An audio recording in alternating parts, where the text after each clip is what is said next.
Oh, yeah.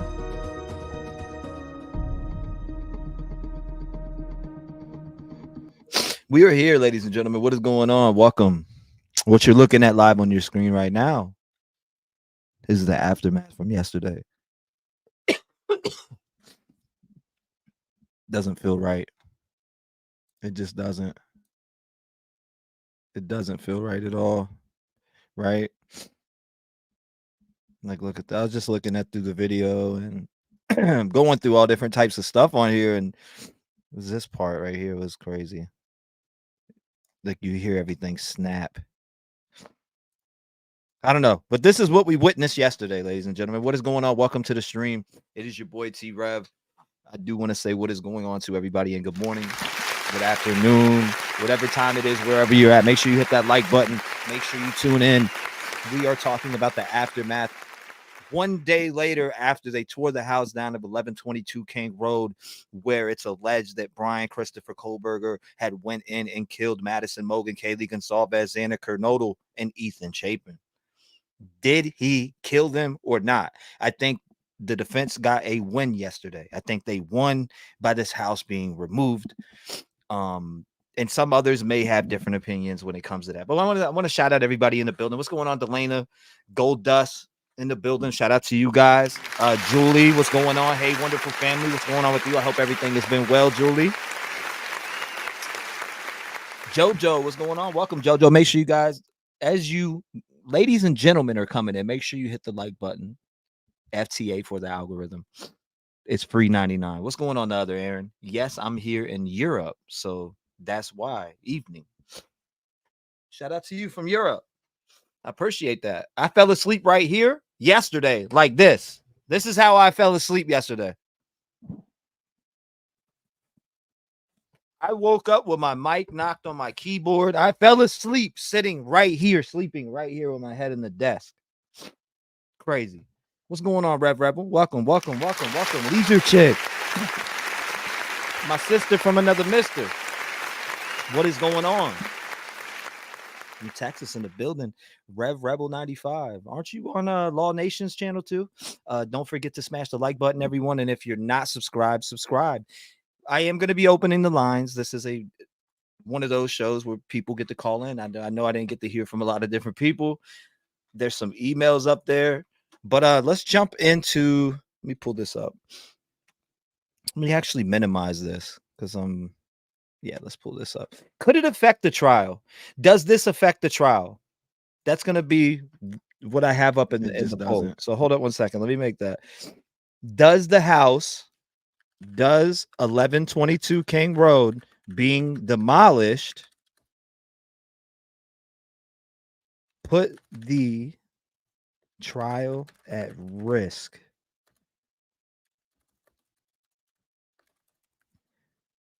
For the victim's family seeking justice.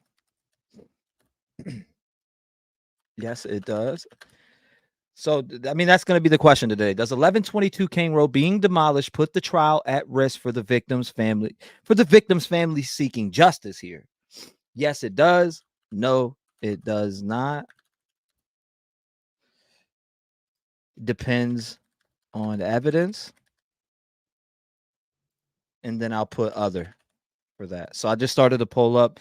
Again, make sure you hit that poll. Does 1122 King Road being demolished put the trial at risk for the victims' families seeking justice? Does it? Does it put them at risk of losing and having somebody walk because one juror or two jurors they didn't get to see certain things, or Dylan said she heard a sound in the courtroom on the stand and things changed automatically there at the stand. See, I see that they think that they have everything lined up at this point, but you do know things can change once you enter that courtroom in a trial. So once you get into a trial stance and you're in that courtroom and you're in that trial, it's way different. You demolish the house. Now, that's why I said demolishing the house before trial.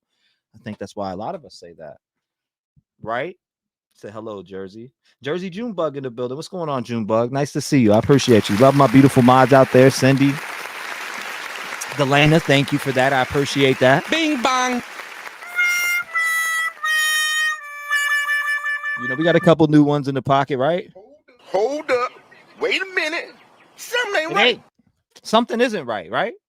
Something isn't right. And we're going to talk about that something that isn't right. Let's jump into it. On top of this from day one. Thoughts today as you see this house being demolished despite the objections of at least one of the What's families? going on, Maria? Welcome. Welcome, Maria. Jeep Girl. Gold Dust Woman again. Haley, what's going on? Katie Bug. Let me keep going a little bit. I need to shout out a little more people. What's going on there? I'm slacking.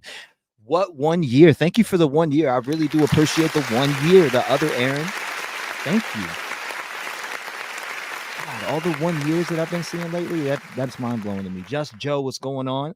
It's nice to see you, Just Joe. Leo says, hey there. Sky Blue, nice to see you, Sky Blue. I see Sky Blue every time I hit the live button. If I hit live, you can bet on Sky Blue to be in the comments.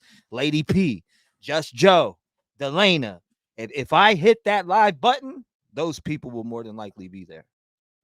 I see a lot of names that are there when I go live. Alicia, let me keep going. Cassie, I can keep going with names. Names that I noticed that are here every time that I'm live. Maxine Brock, Lisa Marie is another name that I'm used to seeing. Suki, Hot Mess Mama. I don't know if I seen Hot Messy Mama. In case you changed your name, but what's going on? Welcome to the stream. I appreciate you coming by. Thank you. It's okay to be a hot mess. It's okay to wake up out of bed and feel crabby every now and then. You know, make sure you guys get that coffee. Monarch says, I just realized it just started. Yes, we just started. I just woke up, so I'm full of energy, just like I was yesterday when I was on 24 hours of no sleep. That's the easy question. Now, MC says, it's sad the college wants to heal, but it's not about them. It's about the families and justice. If you're here for the phone lines, I will be opening them up. Don't worry. I promise you. I got you. Haley says, the fact that it could put the trial at risk, I feel like they should have they should have just motherfucking waited. Agreed. Is just as the victims' families wanted too. Besides Stacy and I respect their opinion on that. They're grieving. So I feel like they're kind of fogged because they're grieving. And I could be wrong about that. But in general, I feel like they're just in a different mind state. And it is what it is. I respect them for it, regardless of what it is. Just Debbie. Hello, T-REV, chat, and mods. What's going on, Just Debbie? It's nice to see Just Debbie. Michelle Mouse, my non-favorite Eagles fan now. You know? I have a new favorite Eagles fan. You moved down to number 2, Michelle. I'm gonna need you to get back up to number 1 again, though. Brandy Smith says, I definitely think it should have stayed up until the trial was over completely, but I'm praying they have enough to convict the right person. My nose is runny. How are you feeling, Trev? I feel great besides having a runny nose. My throat doesn't hurt. Nothing hurts. I just have a runny nose, and that is completely it. But I feel like $1 million in a bag zipped up, ready to come right to you. That's what I feel like right now. Evening, YouTube user. I think I accidentally blocked you yesterday. And I went back and unblocked you. And I apologize for that, YouTube user. It was something. I accidentally blocked you. It was stupid. What's going on? Bing bong. Bing bong. Virginia Scratcher. All right, let's get started. Buck Cherry, what's going on? But I've been watching we're going now. Reporting all day and her tweets from out there. It's kind of like unbelievable to me to see that house down. It happened a lot faster than I. Just Debbie, I feel like you've been here longer than 4 months, but thank you for the 4 months. I really do appreciate that. Thank you. I'm sorry. It's just round of applause to everything.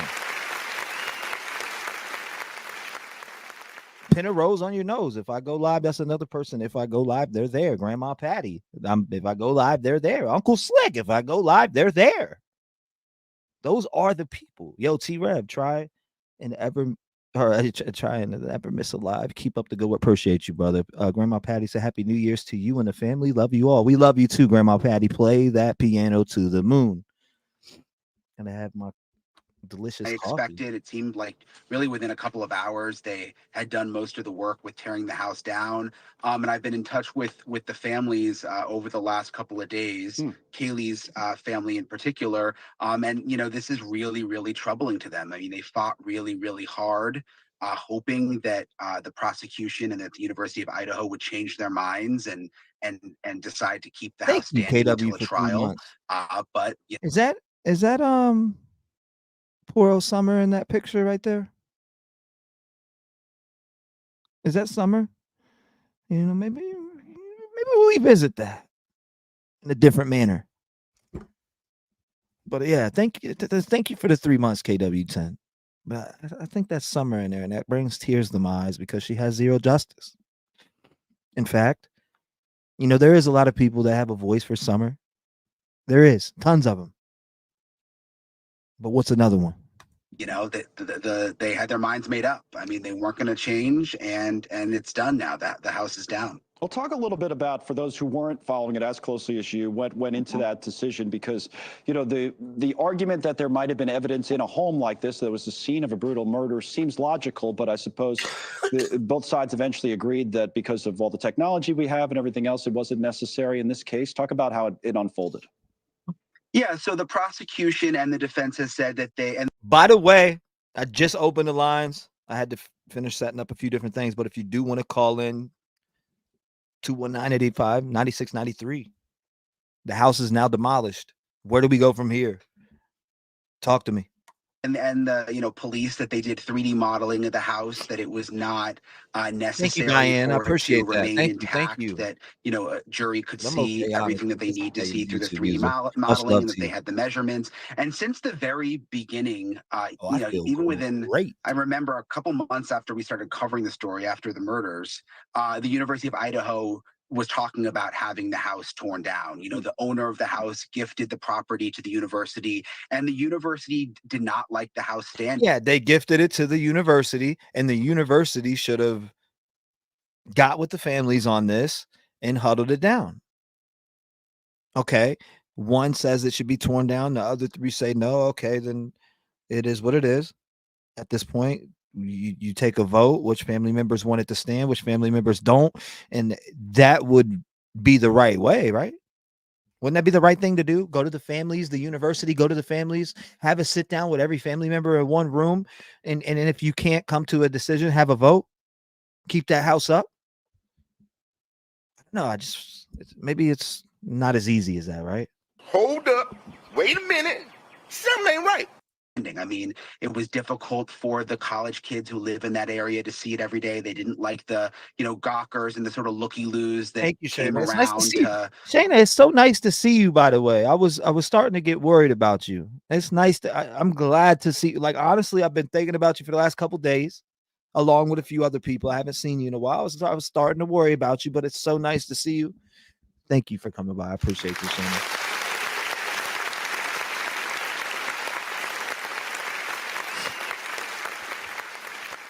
to take pictures, which was always kind of creepy that people did that, I thought. But they wanted the house gone. They didn't think it was good for the community. And, you know, the families were concerned that, you know, what if the jury wants to have a jury view? I mean, we've seen that in other cases. We saw it in Murdoch recently, where the jury went out to the scene of the murders. And, you know, will they want to do that in this case? That's what concerned the families. But the prosecution, defense, and the university said over and over again that they thought this was the right call. Now, I assume at some point next year you'll be moving back to Idaho, and, you know, there'll be a lot of coverage of this case. But do we know, what's the latest on the bryankohberger trial and how all that might come together timing-wise? Where are we? Yeah, it's a good question. That's been another frustration. Come back home to Illinois. Get the hell out of Carolina. See, my mom and I grew up in Virginia, right? And all my family lives in North Carolina. I can't stand it. I don't know. For the families that there's not a trial date set yet. The latest we've heard is the prosecution filed a motion saying that they would like to see the trial happen in the summer of 2024. That's just what they're proposing. We haven't heard, you know, the defense's side of that. We haven't heard from the judge. So it's possible that, you know, summer 2024, we could see a trial, but we really just— You got a beautiful heart, KW10. I like that. I like that energy. Yes, that summer. I refuse to update my picture until she gets justice. Keep that same energy. We love it. Justice for the victims. Because it's obvious that Summer was... we'll talk about that. Don't know for sure, which is so painful for the families. I mean, imagine there's not even another court date set right now. So they're sort of living in this weird legal limbo, not knowing. So hold up, Maxine. I got the whole entire recording. I was able to get it right. I have it right here. I have the whole entire recording from start to finish. Like, this is where I mean, if you want to call this start to finish, right? If you want to say this is start to finish, they started pretty early. It was clearly 5-6 that time, 5:30 a.m. possibly there when they started to do this. Maybe 6. But they had this down within 4. The fact that they had this down within 4 hours is mind-blowing to me. Again, the fact that they had this down within 4 hours is mind-blowing to me. What's going to happen next. Thanks so much for watching. Just go to joinnn.com to find News Nation on your television provider. Yeah, well, hold up. What's the other one? And welcome Here to it is. Reports. I'm Natasha Zubes in for This is the one I was Elizabeth looking for. tonight. Thank you, Delena. I appreciate that. Thank you. Thank you. I appreciate that.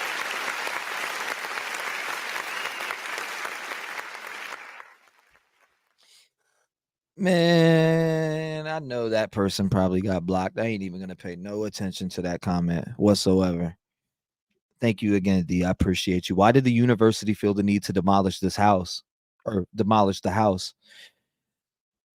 Because they want people to continue to send their kids to this college, which demolishing the house, no matter what, in my opinion, with them tearing this house down is not going to change the fact that when somebody walks down that street or drives in Moscow, they're not going to not think about what happened to the Idaho 4 kid, or I was going to say kids, but young adults, young enough to be my younger brothers and sisters. So I'm just saying in general, it's not going to change. That's not going to change when they go to Idaho. It just really isn't. Feeling great. Pickle Toes grandma says, what? Hold up, that's bullshit. College kids were partying like nothing happened there. College kids were partying, nothing happened there. Let's see when it was up.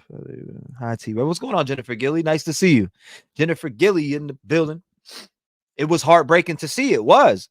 Like I said, yesterday I was I don't know. I was blown away by what we witnessed. Not going anywhere, Trev. Just been super busy. Hope you all had a very Merry Christmas and have had a Happy New Year. No, I figured you were okay, but I was like I said, I haven't seen you. So I was like, wow, I really do hope she's okay. Glad to see you. Very sus. What's the rush? Love the Rev gang. What's going on, Texas teacher? What is the rush? It's sus to us. What are you hiding? Is there underground tunnels? Did you read the thumbnail? We found the underground tunnel. Where's the underground tunnel, guys? Murders of 4 University of Idaho students is gone tonight. Demolition crews arrived before dawn and tore down the structure in a matter of hours. The 3-story home had become a tragic. In the matter of 4 hours, they had this house down. There is a live out there that is like 4 hours and 49 minutes. And when they start, that house is fully up. And when they finish, it's fully down. And it looks like even damn near it's pretty much cleaned up already. So within 4 hours and 49 minutes, they were able to erase that. What was with the, it's going to take us 3-4 days crap? What was with that? Does anybody know? Welcome again. Welcome, everybody. Welcome, Cassie, to the Rep Gang family. Thank you, Cassie. We appreciate you. Woo, I'm green now. Pickle Toes. Hold up. Tara says hi, T-REV and everyone new here. Welcome. What's going on, Tara? Glad that you came by. Pickle Toes grandma. The president of U of I personally hated that house. I keep hearing a lot about it. Your browser. Hold up. Your browser is preventing from ringing. Change your what? Really? I already missed. All right, now try again. 219-885-9693. My bad. I see a bunch of you called, but it didn't even come through. It came through, but it didn't ring. But I just fixed it. So if you call through now, it will work. I didn't notice that I had it notched over there. What's going on? Thank you, Gold Dust. I appreciate that. Thank you, T-REV, for being you. We appreciate you. Thank you. Symbol. Okay, here we go. 337 sent from heaven. What's going on? Talk to us. Hey, T-REV, Rev Gang, it's Delena. How are y'all? What's going on, D? Talk to us. How's your day going?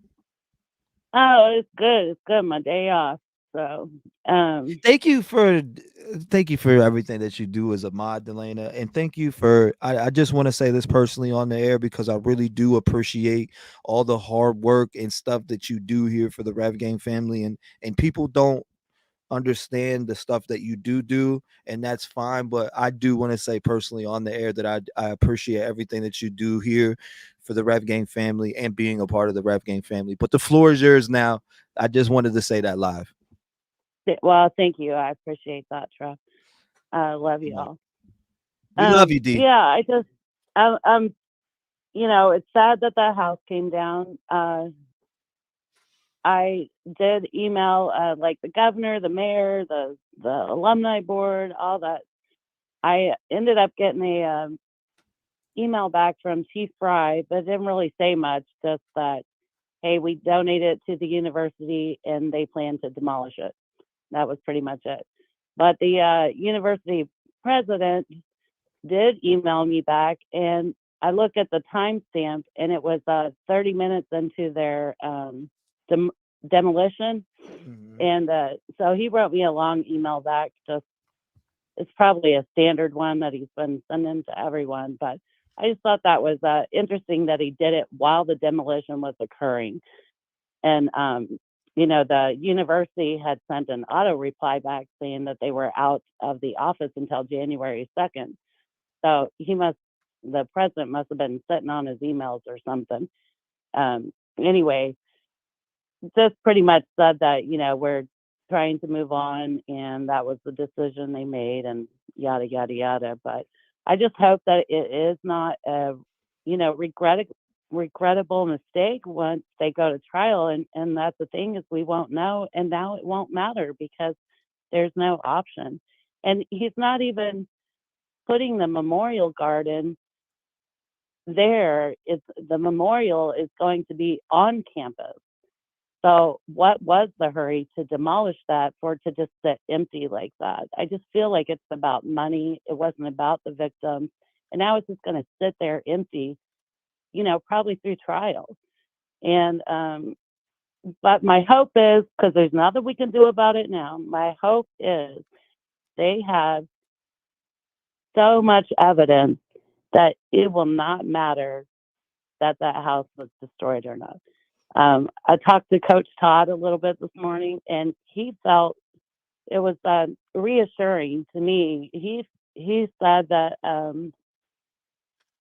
there's so much evidence. If he thought that house would have made a difference in trial, that he would have been there standing in front of it.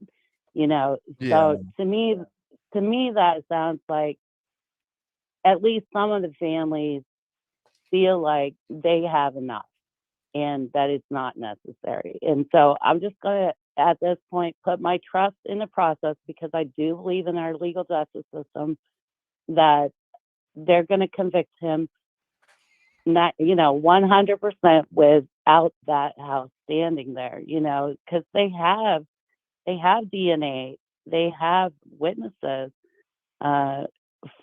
his phone, video footage.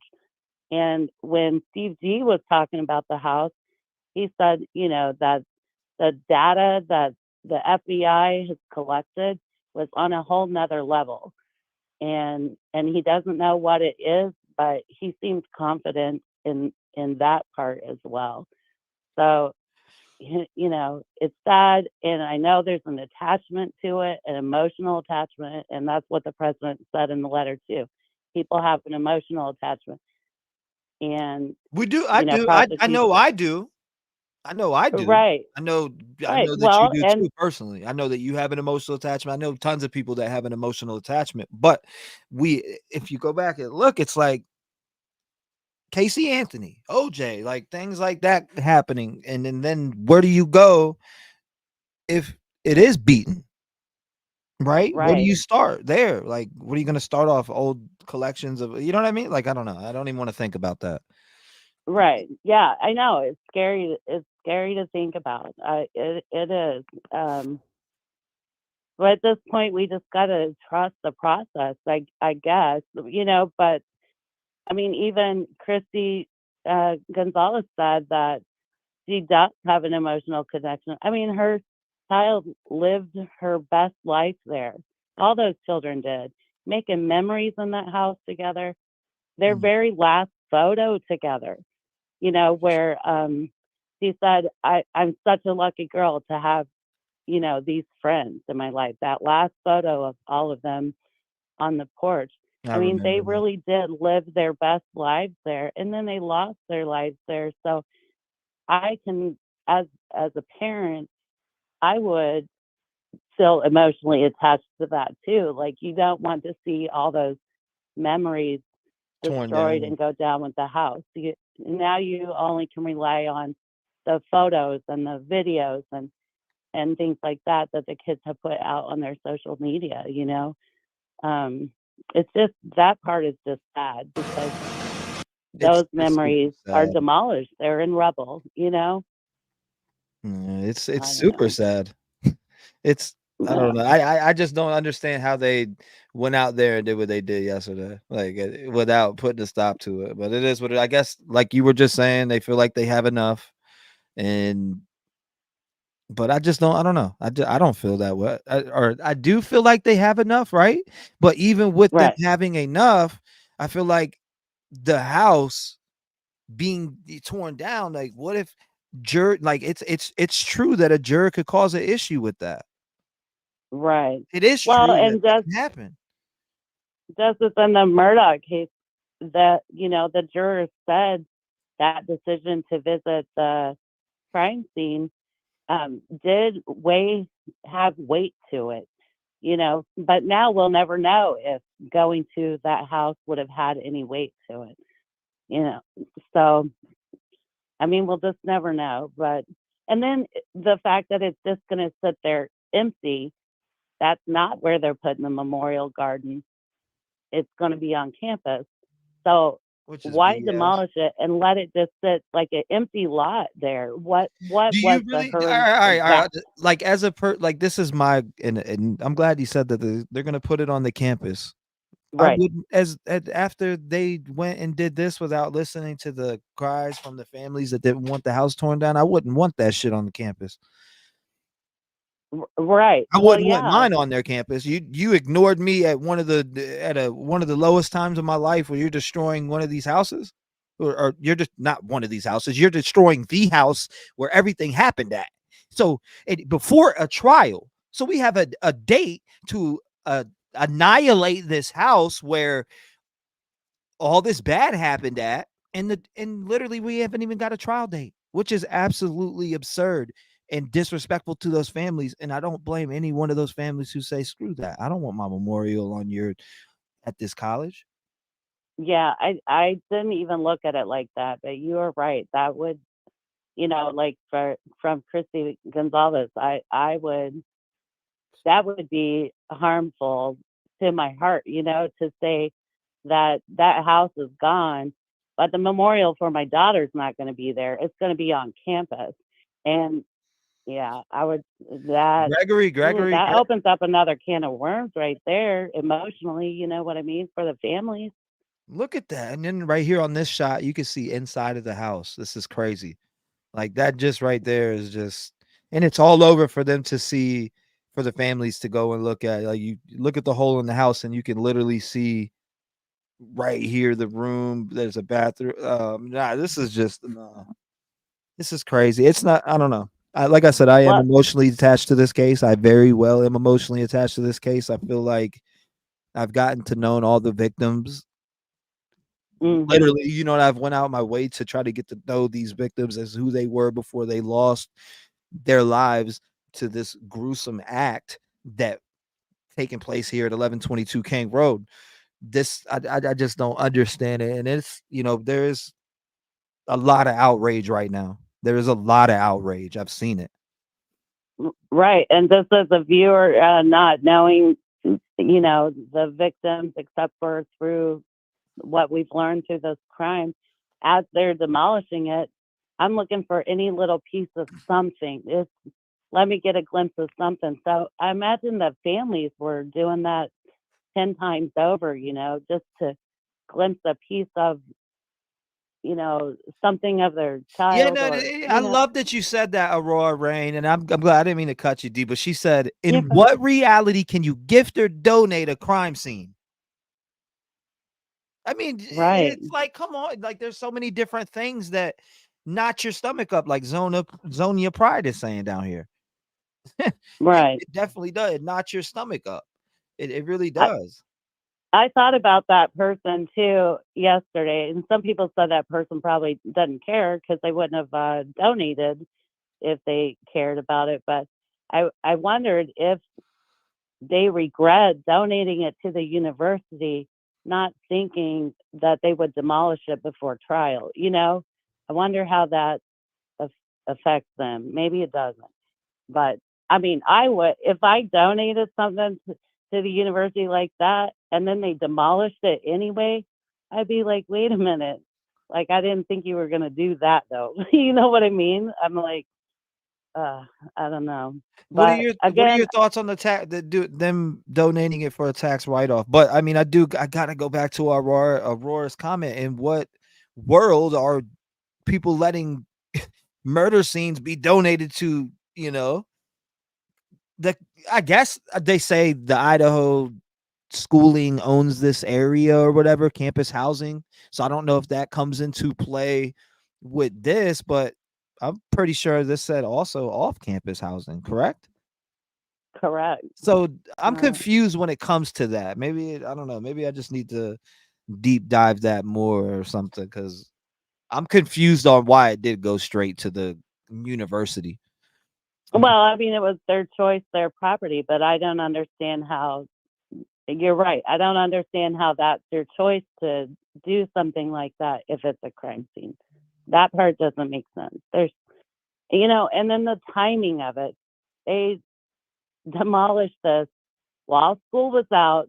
No faculty can be addressed. The courts are closed, for holidays and stuff. So there were probably only a few days to even do an injunction, to save the house. It's the timing of it just made it almost impossible to stop the demolition because of the holidays. You know what I mean? It's that part is sus too. So I yeah, It's I don't know. sus to us. It's sus to us. That is correct. But again, I'm just going to pray that I'm just going to trust the process. I mean, that's all we can do now.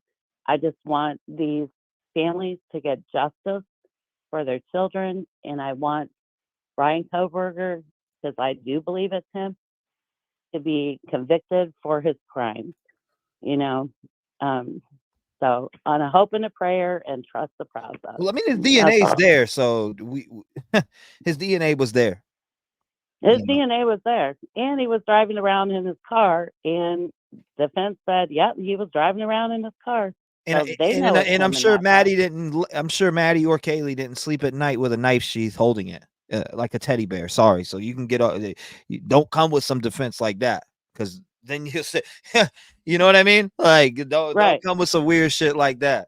Because I mean, the defense had to concede and say, yes, he was driving around, because they know he was driving around because he's caught on camera.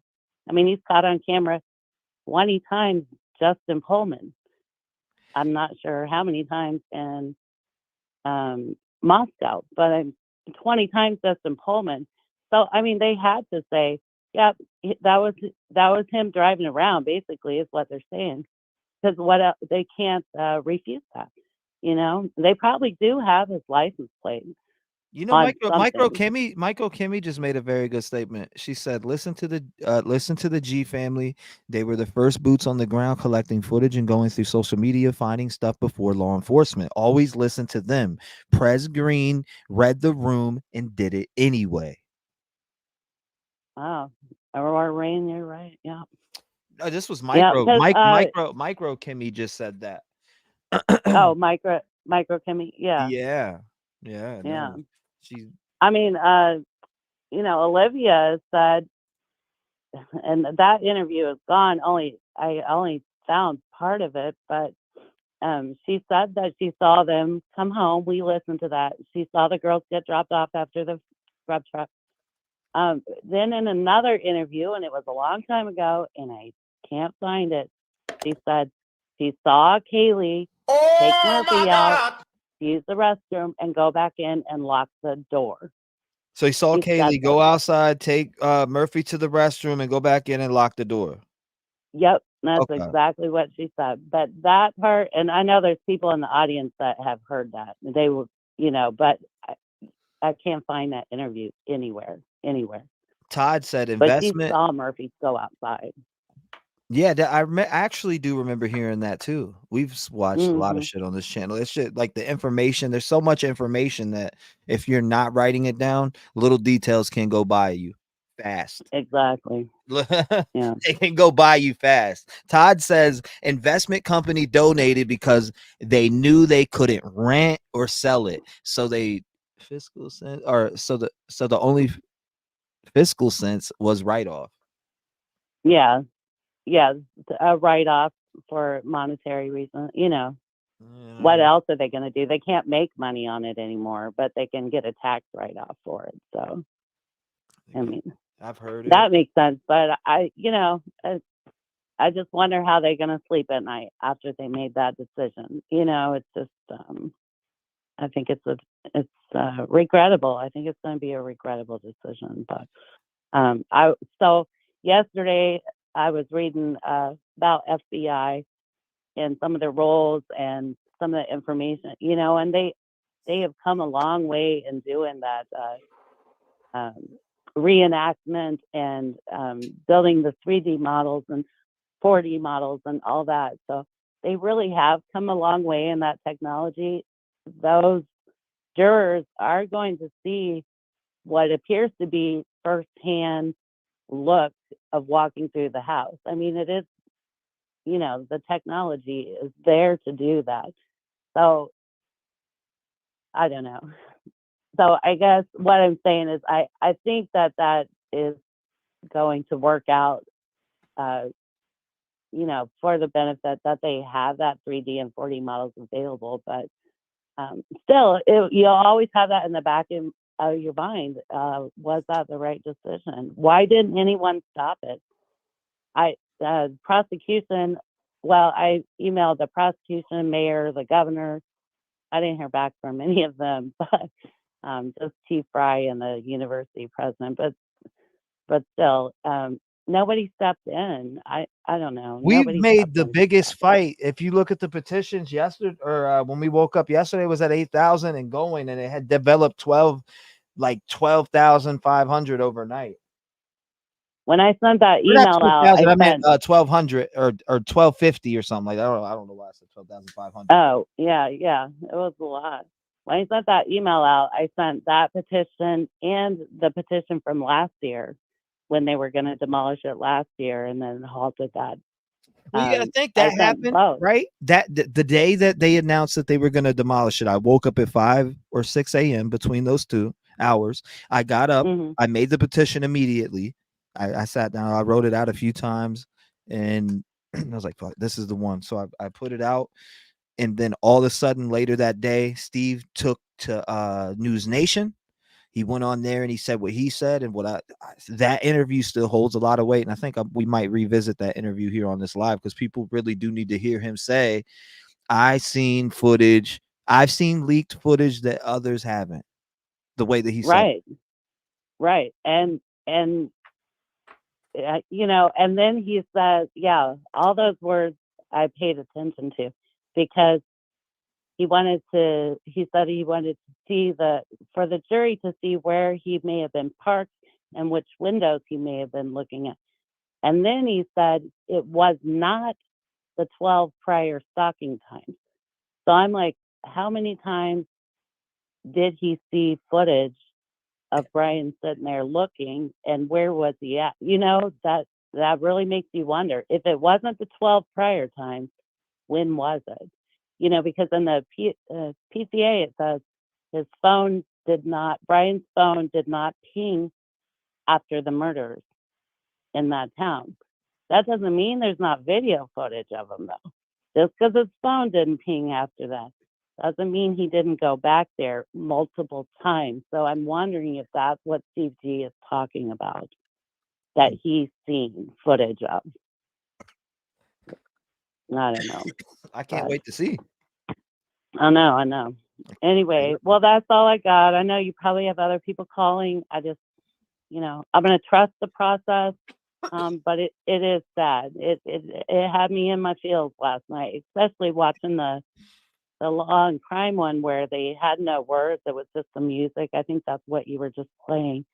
And watching the whole demolition, just the music with it had me. Yeah, it had several of us in Discord bawling our eyes out. So the one on law and crime. The one on law and crime with they don't have any words. I had to turn it off. Did you? Yeah, yeah. With the music, when you add the music to it, it just makes it that more surreal. That music had me bawling. Yes. Just alone, I mean, looking at it yesterday alone, I was in shock.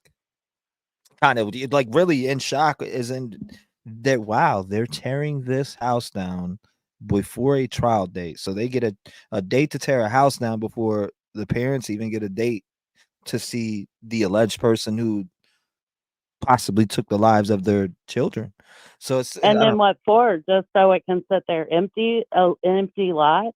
What kind of sense does that make? It's not going to erase what happened there. It's not going to erase the amount of people that come and choose to go to school there. It's not going to erase any of that. So I just don't understand it. Yeah. What was the hurry to wipe it out and let it sit there empty? What was the hurry for that? Someone said our caller is very informed. Well, Delena has notes out the yin yang, so yeah. And then the fact, I don't know why, it just irritated me when I got that email back from the university president. They were already demolishing as he sent that email to me, and that just really bugged me. I'm like, I don't know why that bothered me so much, but it did. I looked at the time on it and I was like, really? You messaged me back while they were demolishing it? Like, that's just wrong, I feel. But hey, I'm going to let you go. Well, I appreciate it. I had to give you some time. I haven't talked to you in a while, and I wanted to start off this whole entire call by telling you how much I really do appreciate everything that you do for the Rev Game family.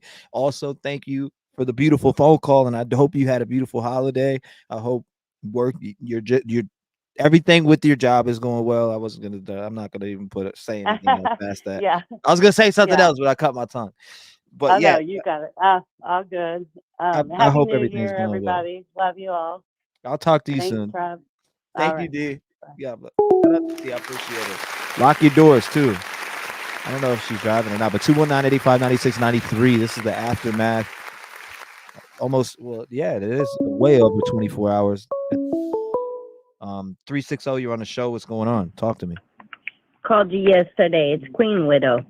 What's going on? Yesterday, after you got off your live and stuff, I was looking at a few others about this house. There is, I think it was theirs that I was watching, their retired cops, real cops.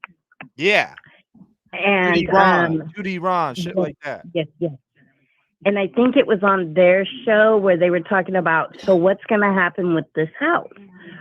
Well, what they have planned to do with the property now is to make it a park for kids, little kids to play at. And I was like, why would you do that? They're going to have the memorial on the campus for these, lost children that just lost their life there.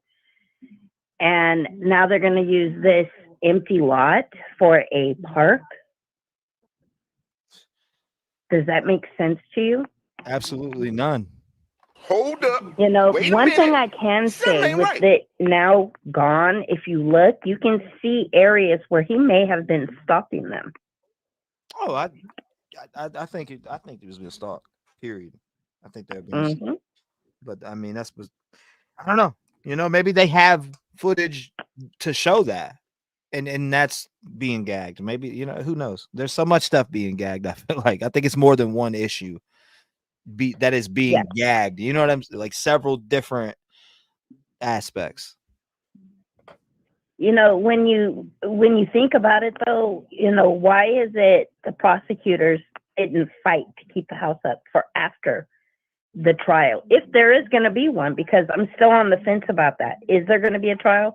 Is he going to plead out? Bing, is bang. he going to be just like the Christmas parade gentleman who did what he did?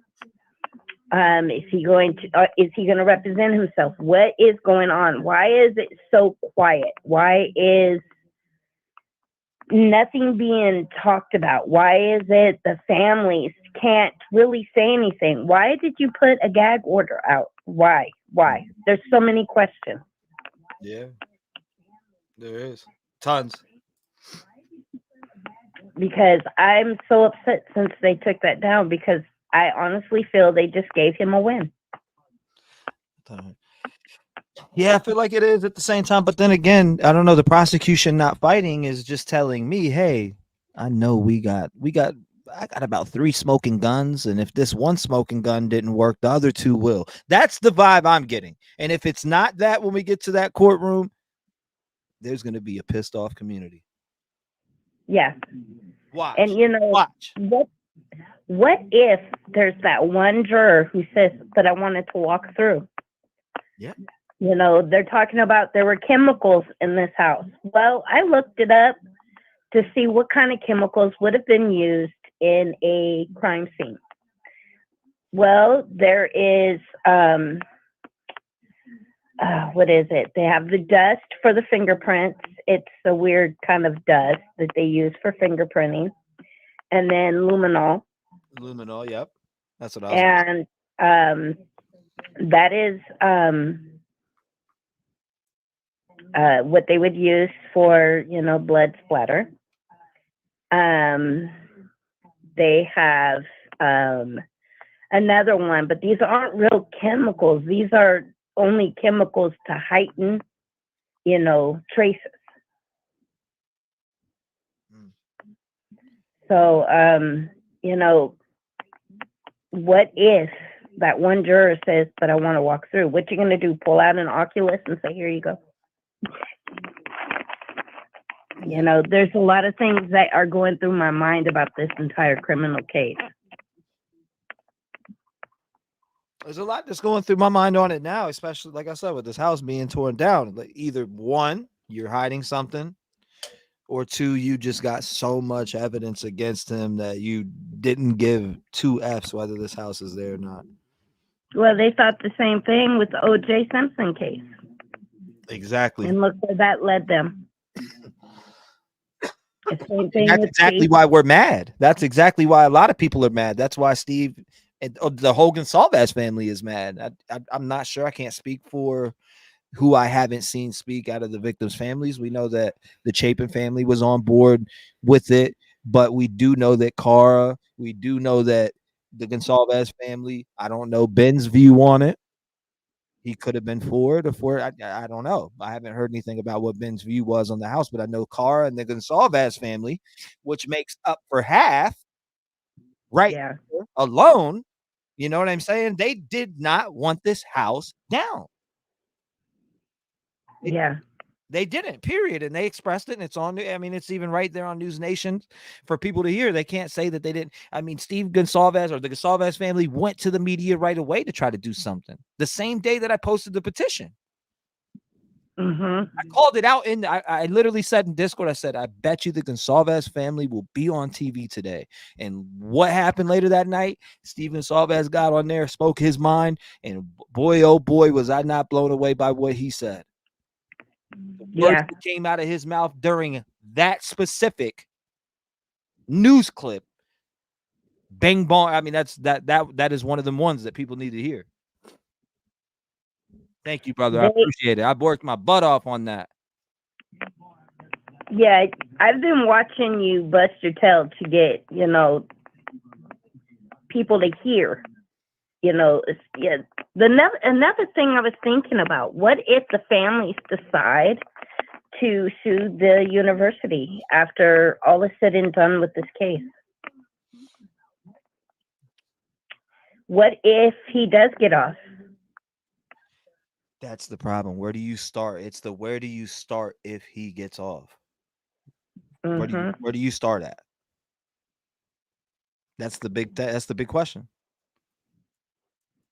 It's crazy. I really have been wondering that. But anyways, I'm gonna get off of here. Thanks for taking my call. Yes, ma'am. Thank you for calling in. I appreciate you. Thank you for being a voice in the community. Hopefully I hear from you again. And I hope you have a beautiful new year. Thank you. Thank you so much. Shout out to her. I appreciate it. If you want to call in, it's 219-885-9693. 5 minutes. Call us up. The aftermath. I do appreciate the love on those documentaries. They didn't reach out they didn't reach the audience for some reason. But then I went back and looked at them and I noticed some details that are put in to make them a certain way or it won't be pushed as far. And I happen to just put in the details. 623, you're on with me. What's going on? You're live. Hi, T-REV. Yes, ma'am. Is this Grandma Patty? Yes, it is. How you doing, grandson? I am doing great, Grandma Patty. How about yourself? Pretty good. Listen, I wanted to ask about, I have this worry that, okay, say they go through the trial and they have enough or whatever and they find him guilty. Mm-hmm. What's to say that he's not going to file something that his counsel didn't defend him the way they should by having this house destroyed? They could have, say that he was really innocent, because they do that stuff and then they have to have a new trial or they completely let them go. Mm. Do you understand where I'm coming from as far as him filing something after he's found guilty that his counsel just did not do enough for him? This definitely opened up a can of worms for appeals for sure. Yeah, and it just bothers me because I've seen it happen in other cases, and they either get a trial and sometimes 3 trials, and then sometimes they even find them not guilty. Mm-hmm. And it's just, I don't know, it just worries me. Anyway, I got up at 4 o'clock yesterday morning because I didn't want to miss any of it. So I seen when they started the demolition, and they even started ahead of time. It was like, man, we got to get this out of here before people, But anyway, I'm just really sad about it. All the news stations were there too, everybody was there waiting. Yeah. And it just really bothered me.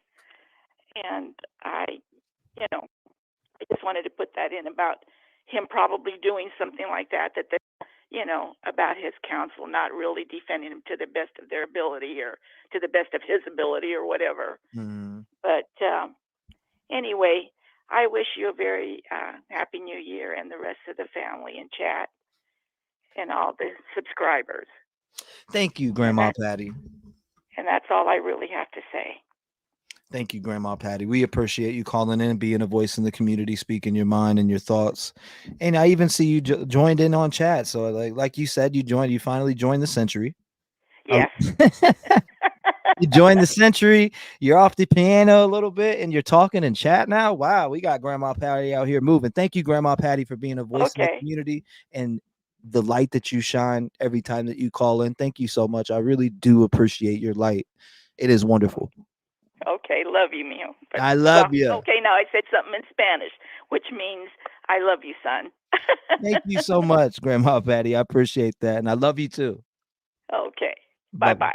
Shout out to Grandma Patty. I love Grandma Patty. Mess with Grandma Patty. 219-885-9693. Talk to me now. So Melissa Colbert, the victims were removed, and it's And you said the roads were, or if the roads were blocked. Okay, from any from Lukey Low, Lukey Loos. Hold on, 661. I hope you don't have a gun. What's going on? You live with me. Yeah, has anybody talked about how they had to go through 23andMe to let me turn this down. For sure. They have? I do. I talk about the 23andMe. What's up? What about it? I don't know. That's what I'm saying. That the whole situation seems suspect. Sussy, right? Yeah, the way they're knocking this house down, the way they had to go through that 23andMe, which is really illegal. How they did that, you know. How's it illegal? So it's illegal to catch somebody committing murder? No, it is good. I mean, how is it illegal to go through family trees, which is why people specifically always say out in the open, oh, if you put that in there, you know, your DNA's in the system, right? And you know how many times I've heard that, and here we go here goes somebody named bryankohberger that popped up in some family tree because somebody in the family wanted to run some, you know, DNA. So that's what ended up happening. I would love to see where this privacy violation came into play, because they just had a court date. They're using the DNA from the sheath, and they're using the DNA from his cheek swab, not the 23andMe. Right. Yeah. But which is in the documents. I'm just letting you know is in the documents, and there was a whole entire court hearing on it. Yeah, when you sign those things, when you want to know your family history, like, oh yeah, I want to know where I'm from and my, you know, background and all that crap, you're really signing away your rights, you know, to you know, I don't know if you remember the San Bernardino case where the FBI had to go through hell and high water just to get into the phone of terrorists. I mean, these were people that were killing people. Right. You know? Yes, sir. So that's why this seems kind of, whoa, you know, right away they're kind of, you know, being a little hesitant coming forward with evidence, you know? Yeah. That's the thing. And I think it's the defense trying to make it look that way, because there's another point where the prosecution specifically stands up in court and says, they're asking us for something we do not have. Right. I remember when that happened. So what, like, and the judge didn't say, hey, you guys are hiding this from them, give it up now. I didn't hear that. Exactly. Yeah, they were hesitant. They were doing everything to try and, you know, like sweep that aside or take as long as they can. They had to fight to get that even presented, you know, like, hey, how did you find this evidence? And they didn't even want to come forward with it. It was like, you know what? They, whoever Kohberger's attorney was, she was, you know, smart for, you know, pushing for that, because they were wondering, hey, how did you get his DNA? You know, they have to show that to the judge. Hey, this is how we caught this dude. We didn't just pull him off the street. You know? So, yeah. Well, I mean, we know it's the family tree. I wonder who in the family took it. Right. Well, probably, and it could be anybody. They said it was. I think that I don't know. Is it the sister? It just could have been anybody, but it really makes you wonder, because they're knocking the house down real quick now, and nobody wanted it knocked down. There was really no reason to knock it down. If their justification for knocking this house down is that, oh, we didn't want people driving through the neighborhood, that's freaking bullshit, dude. Come on with that, you know? I mean, where are they coming with that? This house didn't need to be knocked down. It could have been where the juries walked through. The OJ case, they walked the juries there. They were there on the sidewalk where it all happened. You know? So it just, this whole thing seems suspect, everything about it. And, you know, if he pleads guilty, I'd be surprised, you know? Just everything seems weird, you know? If he is the dude, I'm glad they got him. And, you know, all this is for nothing, you know, bitching about the house being knocked down and everything. But just everything about this case is weird, you know, from the beginning. Like, you know, what if, you know, you never know. I'm not saying that it is, but what if they're saying, okay, we had to find somebody. the community's crying out to find somebody. It was months before they caught this dude. Like, oh yeah, For we sure, got it. brother. Yeah, it was 47 days, I believe. Correct me if I'm wrong. I'm pretty sure it was 47 days to the exact day. And then the first time that they heard bryankohberger's name was November 29th. So, they knew of him by November 29th, but they didn't have anything solid until at some point there, which there is dates and stuff out there. The Supreme Court signed off many years ago. If you are arrested for murder, the police are allowed to take your DNA. Yeah, they take your DNA for misdemeanors now, though. Oh yeah, yeah. Anytime you get the cuffs on, they're pretty much throwing that swab in your mouth. You got to have a good attorney to, not have them take your DNA, but they'll get it one way or another. I guess they got it off a cup that his dad threw away or some shit. And they're trying to say that it's illegal the way he got it, the way that they got his DNA. But if it was illegal, wouldn't any of these judges speak up on that? Because I mean, they're seeing this whole entire case. They know how they got him. So if it was illegal the way that they got him, wouldn't the judge say, "Hey, this is not right"? Which I've seen stuff like that in the past. Right. But here they're just going to ignore it. I just don't. I'm not seeing that. Right. Well, no. I mean, it just the way that they got the DNA, the cup from his dad throwing it away, and through the 23andMe, they had this DNA on the sheet. Who's to say that that it wasn't a sheet that he gave a knife to somebody else? That other dude, that military dude with the same initials. That they were kind of saying. You talk about Brent. Yeah. I had his best friend on the show. There's a show with me and his best friend on live. You can go watch it, where he talks about the whole entire thing. Yeah. But, I don't know. You think this dude Kohberger is definitely, you leaning I think the evidence is leaning towards him as of right now. Now, my mind can always change because it's transparent, but DNA to me, when I hear that there is DNA, I mean, you got me. But if people want to make it be to be corruption, I'm going to be looking for you to show me that, hey, there was corruption here and this is who did it. You get what I'm saying? Those are the things that I'm going to be looking for. Since people want to scream corruption, I'm going to be looking for that. But DNA is just, for me, open and shut doors. And I just don't understand how anyone else is not on board when DNA speaks loud. Right. It does. But again, how they obtained it, that's the other thing, how they get it. They're saying on this sheet. But the way that my thing is, though, is the way that they got it. They've already went to court and discussed this. So if it was an issue, how are we past it? Right. No, it. That's my question personally. Like if it was and that's my question in general out there. If it is a problem, like people are saying it's a problem, then how are we moving forward and about to set the trial date? Well, like I said, dude, I think DNA can be planted anywhere. To me, DNA is definitely, 100%. You can't argue with DNA, but how they obtained it, and DNA could be anywhere.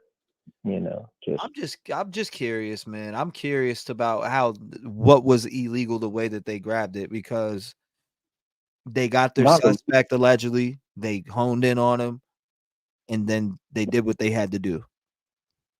He was separating trash, and when they caught him, I mean, if that's not screaming weird and I'm hiding some shit, I don't know. Well, I don't know. It just seems weird that they're knocking this house down for no reason. And, I'm on 1,000%. Yeah, and if all they have for this whole case is the DNA and him driving by, and the witness saying, "Oh, somebody with bushy eyebrows," like he plans this whole thing out and does all this damage. I don't know. It just seems it's hard to believe that two people could be in the house while four people are, being plunging like that, and one person did it and left behind his sheath, planned all this out. It just all seems really kind of weird. It's good questions, man. It's good questions, and maybe if you were a juror and you sat in there and got to see the evidence, your mind's gonna change as you see the evidence. You got to look at what all of us, including myself, you, everybody in chat. We are looking at only everything that is available to us, which is by document, by the court. That's what we have to look at, and then in listening to other people try to tell these stories off the documents. That's the other part. You hear people on YouTube who report on these documents, and we get to covering these conversations, but we really do not know the whole entire case to its entirety. So, but what we do know, it's looking like Kohberger to me, allegedly, with what I do know. DNA, sheath, phone pings, totally leaked video. There's videos that you need to go watch, like the one that on Chronicles of Olivia, where Kaylee's mom says that the food truck footage solidified their timeline because she's seen them get home on Ring camera when they got home from the food truck. So just, there's some things in there that I peeped that aren't in any court documents. There isn't, oh, well, we got Ring camera from 1122 King Road across the street. There's one here. The only one that we hear about is in the PCA, which is the 1112. That is it. They don't, none of the other cameras are mentioned. Nothing else is mentioned besides the simple things, which I say simple is because there's a bigger body to it outside of what was in that PCA. We got the simple breakdown, enough to keep Brian Christopher Kohberger behind bars until he faces his judgment day, which is either he's going to be guilty or not guilty. Yeah, well, you're right. So, I mean, we'll see how it plays out. I could always, my mind could change within a second if there was some corruption that comes up, and I find, if the defense finds what they need to find to show corruption, and you can make me a believer. We'll see. Yeah. No, like you were saying, they got 3. If this is 2, one of them out of the way, and yes, sir, absolutely. Then they really didn't need this house, and maybe it was an eyesore, and they want to move on, and maybe after a while, the parents that were against this being knocked down, maybe they'll come to terms with, hey, it was a good idea. Really, the most important thing is the families that, with their healing and them having to get back to, maybe right now they didn't want it knocked down because they're like, well, maybe this dude could get away with it, and they don't want that. And this was, maybe a chance that, for sure, if the jury walked through, this would give them their perspective, that he's, 100% guilty, if that was, something they were leaning more towards. Yeah, man, it's like, I don't know. There's a lot of shit to this case. I mean, everything being so silent is the root and the fire to all the speculation. Right, but don't you think the parents would, come to a better perspective once they're moving on from all this, that, they're the ones that are hurting the most right now, the families, and they're the most important. They want to make sure that this dude's behind bars, for the heinous crime, that he committed against these, these beautiful kids. I'm a grandfather. I have family. Yes, I raised, we raised 2 boys. I've been married 3-4 years now, and family's everything. And this is what we all live for. It's what God put us on earth for, is for, raising families. And this here is so, heinous and sick that, everyone wants it behind them. So on one hand, I'm thinking, yeah, get this out of the way, put something up there, so that it's not there anymore, a reminder of what happened there. But at the same time, make sure this dude's behind bars for doing it. People learn, from this, that, learn why somebody do this, Yeah, that's exactly why I am into true crime. Is why do people decide, hey, it's time for me to go kill? Like, what gives them, right? Yeah. What makes them deserving of taking away somebody else's, family and they're what they've worked for, What they wanted in life was family. Who gives them that the right? This guy right here on our screen to the right, he was ignored. The university ignored him, in my opinion, with them tearing this house down. He did not want this house down, and he was ignored. And now they're gonna put this, they're gonna put this little. They want to move everything over to the university. Screw that. Like y'all just, I don't know. I don't know. It's not right. It's there's a lot of suspect, with this, and the parents, what their opinion is the most important. No doubt, no doubt, brother, no doubt. And I appreciate you calling in. I'm gonna keep it moving. I know people are probably wondering, like, damn, I can't. All right, man. I appreciate you calling in, brother. God bless you and your family. I hope you had a great Christmas. I hope you have a good New Year's. Hopefully, I hear from you again. I enjoyed talking to you. Thank you, sir. Thank you for taking my call. God bless, and have a great New Year. Safe. Thank you, my brother. God bless you. Shout out to him. I appreciate the phone call. 219-885-9693. Your thoughts. Let's hear from you.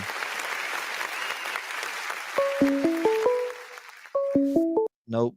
Matter of fact, hold up. Since unknown wants to start calling from two different numbers, let's watch this real quick, okay? Let's see how they were ignored. You guys ready? Let's jump into it. Oh, yeah, I muted it. Let me turn it up.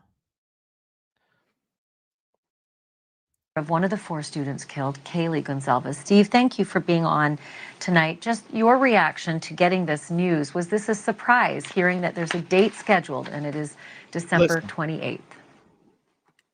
Yeah, I was surprised that we're at a moment in the case that we don't even have a trial date. We've had a trial date for almost the vast majority of once they had a suspect. So we don't have a trial date, but we have a date to have, largely the biggest piece of evidence being destroyed, which. Hold up. Wait a minute. Something ain't right. I'm just saying. What'd he say? We have a date to have. We want to hear from you a little bit largely more. The biggest piece of evidence being destroyed, which just seems backwards, The biggest piece of evidence being destroyed. Hold up. Wait a minute. Something ain't right. So I would have expected that something this monumental would have been discussed behind the scenes, that your lawyer, Shannon Gray, would have been in conversations at least to give you guys, enough time to process this. And it sounds like that's not the case. You didn't get much time, different than the time that we got in terms of this announcement. No. And I kind of take this as from a perspective of that. My opinion is not important as a parent. That's not it. What is important is the lead investigators at the county, state, and federal level. And it is to my. By the way, I'm about to open the lines back up here in a minute. Unknown's calling and blowing me up from 2 different lines already. Starting to troll. I just wanted to go back over this video because this was right after I put out the petition and said. Why I said in Discord, I said, watch later on. There's Steve or the Goncalves family is gonna come out with an interview or something. Boom. This came on, and man, I felt great. I was like, we're gonna be able to get this house to stay standing. You know what I mean? We can halt the demolition. Just look at all the signatures that we got on it. It's still there. Let's look at it. What are we at? I'm pulling it up right now in chat. I'm pulling it up right now, right? Let's look at the petition because yesterday it was at 8,000. All right, it's at 10,185. But yesterday, when they tore the house down, it was at 8,263. And it had got 1,200 signatures within a day. Well, 1,600 people signed it today. It's at 10,185. And the house is already down, so it's over, right? But man, I swear I really tried, right? I really tried. I wanted this house to stand because I know that the jurors could possibly want to go look, and any chance of somebody slipping by, we don't want that, right? Man, I swear we tried. We pushed hard. This is absolute torture. The not knowing, the house coming down, bless them.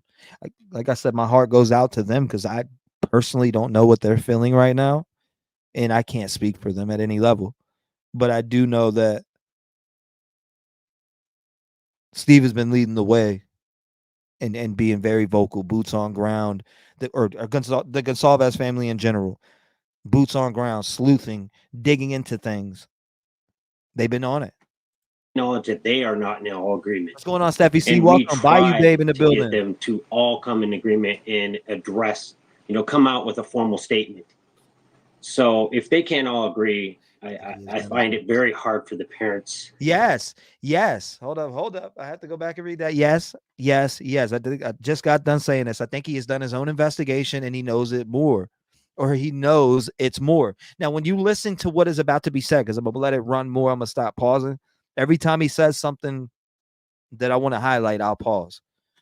And address. It is to my knowledge that they are not in all agreement. And we tried to get them to all come in agreement and address, come out with a formal statement. So if they can't all agree, I find it very hard for the parents to all agree. We're all trying to get through this the best way we can. I want to be absolutely respectful to every single one of the parents. I understand that this has to go down, and I'm not going to fight it forever. And I want to be careful what I fight, because there's, this is a losing battle. But well, it's a long battle as well, as we've come to understand.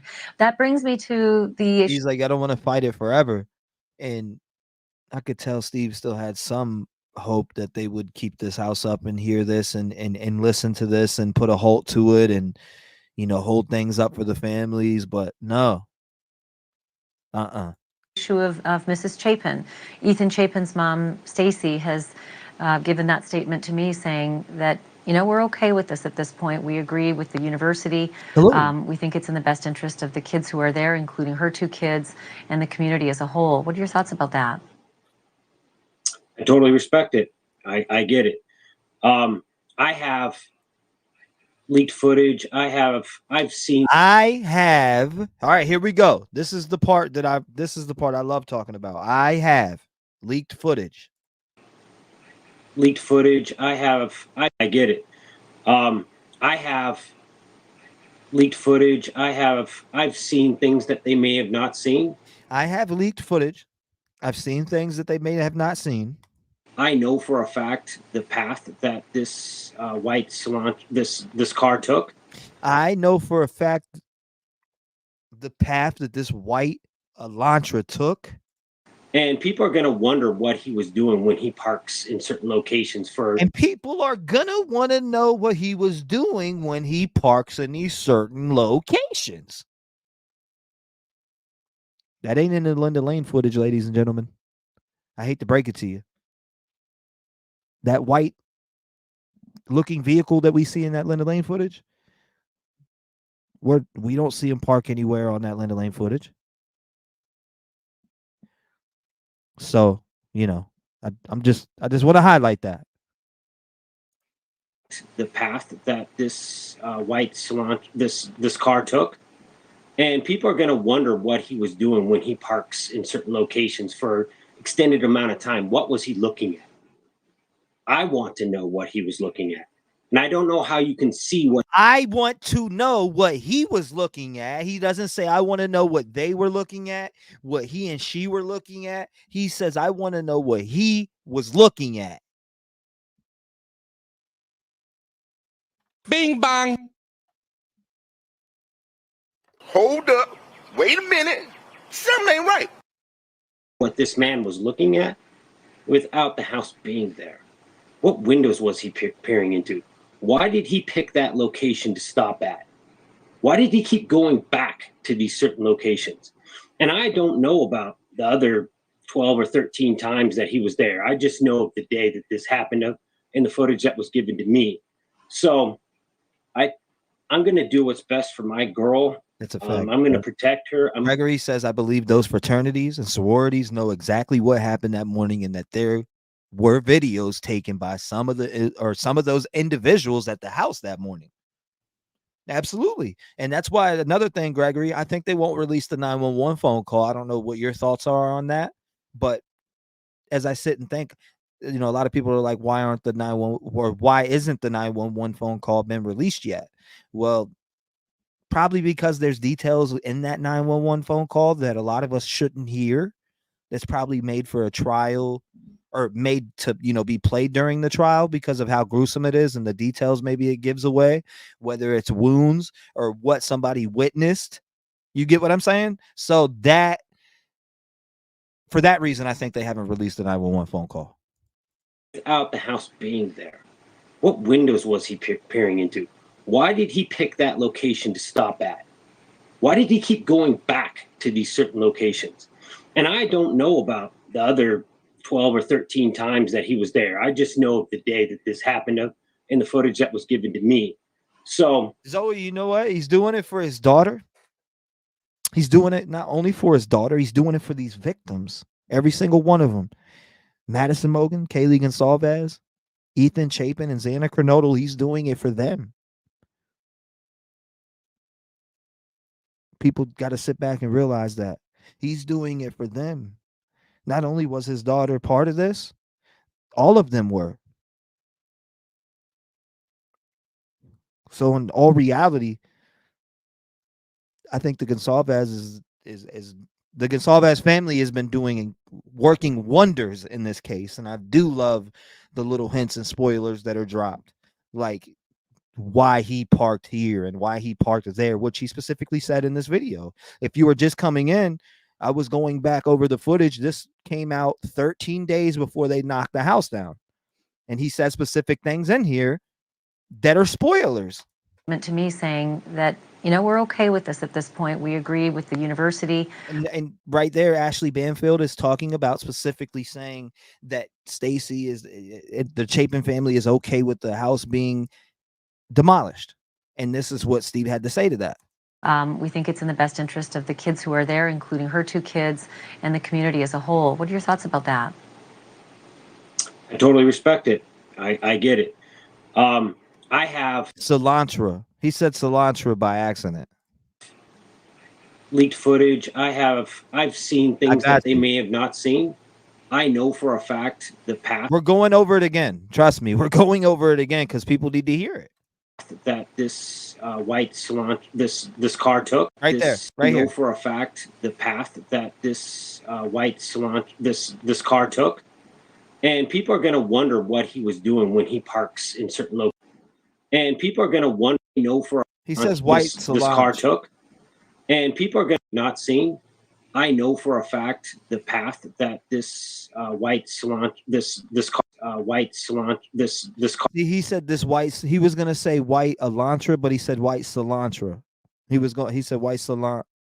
You get what I'm saying? Car took. And people are going to wonder what he was doing when he parks in certain locations for extended amount of time. What was he looking at?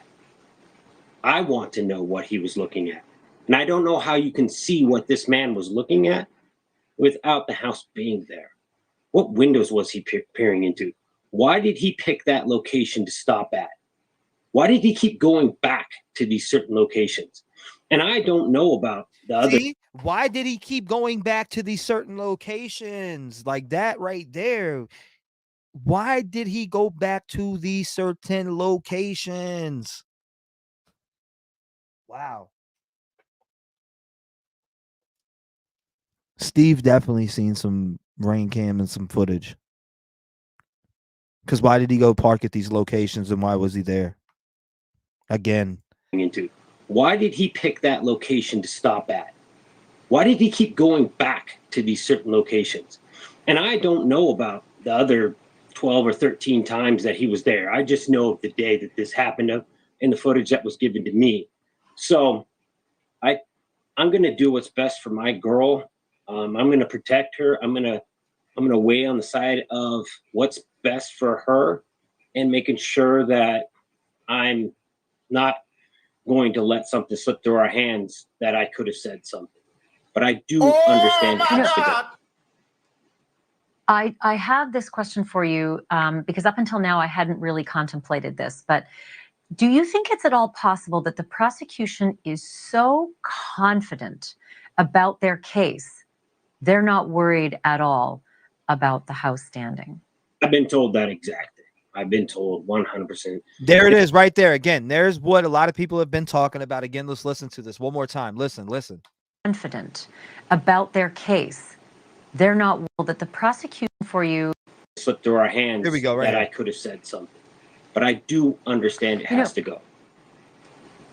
I have this question for you because up until now I hadn't really contemplated this, but do you think it's at all possible that the prosecution is so confident about their case, they're not worried at all about the House standing? I've been told that exact thing. I've been told 100. I've been told that exactly. We're not worried about the House standing because we got it in the bag. That's what he said. He was told exactly by the prosecution. Again, a lot of people said, I wonder if the prosecution. Well, there's your answer. Do you think it's at all possible that the prosecution is so confident about their case, they're not worried at all about the House standing? I've been told that exact thing. I've been told one. Man, I bet a lot of the theorists out there are like, Steve's seen some shit, you know? Steve's seen some shit, and it seems as he was more involved around in that town. He went out there and they did their thing. The Goncalves family did. I believe him. I believe him 100%. What has he got to lie about? We could revisit every Goncalves interview where he was sitting all the way to where he was sitting in front of the police station if you want to. There's a lot of wow. 100%. The amount of stuff we have, Steve, relax. You know, you're a very aggressive a father. Relax. But it's not in my character to just sit back and just know that an opportunity isn't being seized upon. And round of applause for Steve G here, ladies and gentlemen. He said, I will not sit back. I will not sit back. I will take lead. I will take charge. Woo! We love that. And I couldn't live with myself. I couldn't live with myself if later on, you know, something happened and a jury member said, you know what, it really came down to the fact that I couldn't see firsthand. They told us the ideal jury member was someone who had thousands of acres and had no time to watch TV. He was out on the farm. Well, I don't feel like that kind of guy is going to see the footage that I seen and not want to understand what was going on in the house in a computer. Boom. That's another boom. Oh my God. That's another boom. Listen to that boom again. They said the ideal juror is a farmer that doesn't watch his TV screen. Listen to that again. Told us the ideal jury member was someone who had thousands of acres and had no time to watch TV. He was out on the farm. Well, I don't feel like that kind of guy is going to see the footage that I seen and not want to understand what was going on in the house. See, like Steve is thinking like a juror. He's putting himself into a juror's position. Okay, I'm a farmer. Huh. Now I see this footage. Huh. Let me go. Can I go to this location, sir? I need to go. I see where you guys are going with this, but I need to actually stand here real quick at this spot, this location that was parked, and walk around, 50 feet this way or 25 feet to the right, 25 to the left. Let me see what I can see at all angles, right? I get it. He's thinking like a juror on here, and he's right. And that's why this house should be standing today. They made a mistake. And a computer program is going to mean nothing to that farmer. Almost zero value in a computer model to a farmer like that. I want to dovetail off something you just said, and that is that they've told you that, Steve, the amount of stuff we have, relax. Are you referring to like victims advocates or people actually in the know of the case, that they have such a solid case that you should rest easy? 12. Hold on. I got to play this real quick. Exactly. If I'm not mistaken, it was you see something. Now you see now. You done fucked up, that, don't you? I see what I'm saying? I thought. No, so, I'm saying that you done fucked up now. You know that, don't you? Yeah. No, you done fucked up, don't you? No, it don't. No, you done fucked up. That's where we're at now. You know you don't fucked up, don't you? Knocking this house down may really mess some stuff up, but I'll tell you what, though. I'll tell you what it won't erase. It won't erase if there's skin under the victim's fingernails. It won't erase DNA being, how can I say this? It won't erase DNA transferring from each victim as each murder occurred. There's no telling if they collected any of Kohberger's DNA off of any of the other victims. So we do need to take that into accountability, or we have to just think about that at least, because the chances that happened, if with defensive wounds being there, if any part of his body was exposed, you never know what they were able to grab. You know what I'm saying? Scratch, anything. So because I've made myself vocal, people have reached out to me, and some of those people have just said that if what I know is accurate, Steve, there's a massive amount of information. This case will open up other investigators to know that there's a whole nother level of data being collected on people. Exactly. And Debbie, didn't he have some on his neck noticeably too? And you also got to think about it. So when he was pulled over in Indiana, ladies and gentlemen, we have to take into accountability that it was also December 14th, December 15th, around those dates. And this happened a whole month beforehand. So if he had scratches or anything, would there be any visible scratches that stick out? Is the question. Is there any visible injuries to himself that he may have made? Because we know when you use a knife, you're more than likely to injure yourself. Correct? So another thing, and I feel like another aspect a lot of people ignore and people don't talk about, which I'm going to talk about it right now, is the fact that he could have cut himself open and his own blood be on those victims. His own blood possibly is on those victims. So please think about the different aspects of collected evidence and things that could be hidden that we are not seeing. Because it is a true fact that he could have cut himself while stabbing these poor victims. But guess what? That's evidence.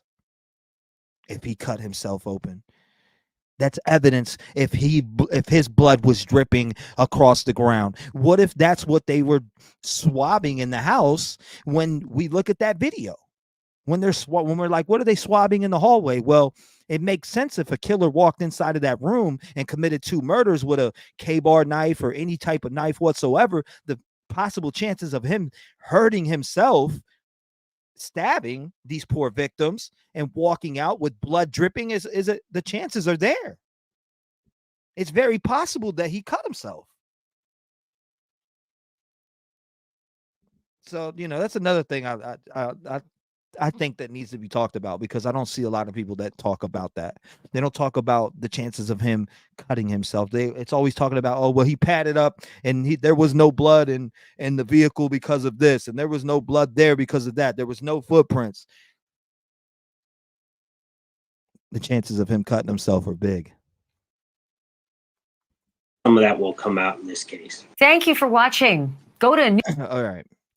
I just wanted to go over that, so we got it. I wanted to go over that, but yes. Again, this is absolutely insane. All right, I'm back paying attention to the comments now. I'm here. And you could call in too at 219-885-9693. What's on your mind? Talk to me. After watching that video with Steve saying what he said, and that was the cry for help after the petition was put out. Unknown. I'm not answering that. Show your face, not your waist. You're wasting your time. Show your face, not your waist. If you do want to call in, it's 219-885-9693. The phone number is at the top of your screen. Nariah says, what is too much of a risk? 801. Let's have some fun. What's going on? You're live. Hi, T-REV. It's Cindy. What's going on, Cindy? Talk to us. 5 minutes. The floor is yours. Okay. Well, I'm just really heartsick about this green and seeing the house like it is gone. Yes, So ma'am. that's really a super duper drag. But You have I a little bit of wonder. echo in the background. You have it like the lives Oh, playing or something, maybe. I just don't let want it to me be too turn down the unpleasant for TV. viewers who are listening. Okay. So How's please, that? for anybody, if you call in, please mute your background, please. I don't want you guys to lose time because of that. Anyway, so we've been talking about a lot of stuff here this morning, and Yes, ma'am. I know that the Idaho State Lab had found the single source of male DNA. From there, they didn't have the means to build a tree and turned it over to the FBI, who does have the means to build a tree on their own. And whether people are saying it was like a 23andMe. Law enforcement has 3 or so agencies that they can use, and one's just specific for law enforcement, and the other 2 are sites like 23andMe. So that could happen, that they use the words 23andMe or like Ancestry, and people think it is those that are the ones. But I wanted to also say the single source of male DNA is the most complete whole piece of DNA they could have gotten. And that knife sheath was there. So, of course, they're going to test the sheath with kit gloves, because that's obviously out of place right there. That's why they tested the knife sheath and how it was found. Then after it went to the FBI and a tree was built, or they connected to a tree that had some Kohbergers in it, and that produced X amount of people and where they were in the country.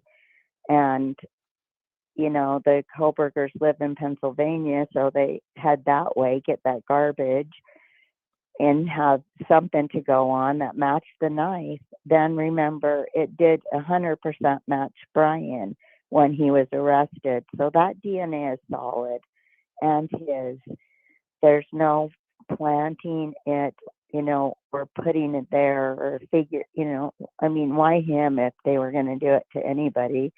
Go to another state, get this dude that's a crime scene, or criminal justice. It'll be harder to pin it on him, obviously. So they didn't plant it. I mean, that's ridiculous to think that, that they did.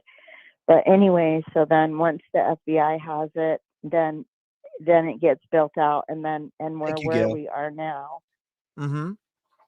And then as far as the house, I feel like, do you remember the 2 garbage cans that were on the patio the whole time? Like, they were never dumped out or taken away. They were there. I wonder if they were there yesterday when they knocked the house down and they just scooped that up.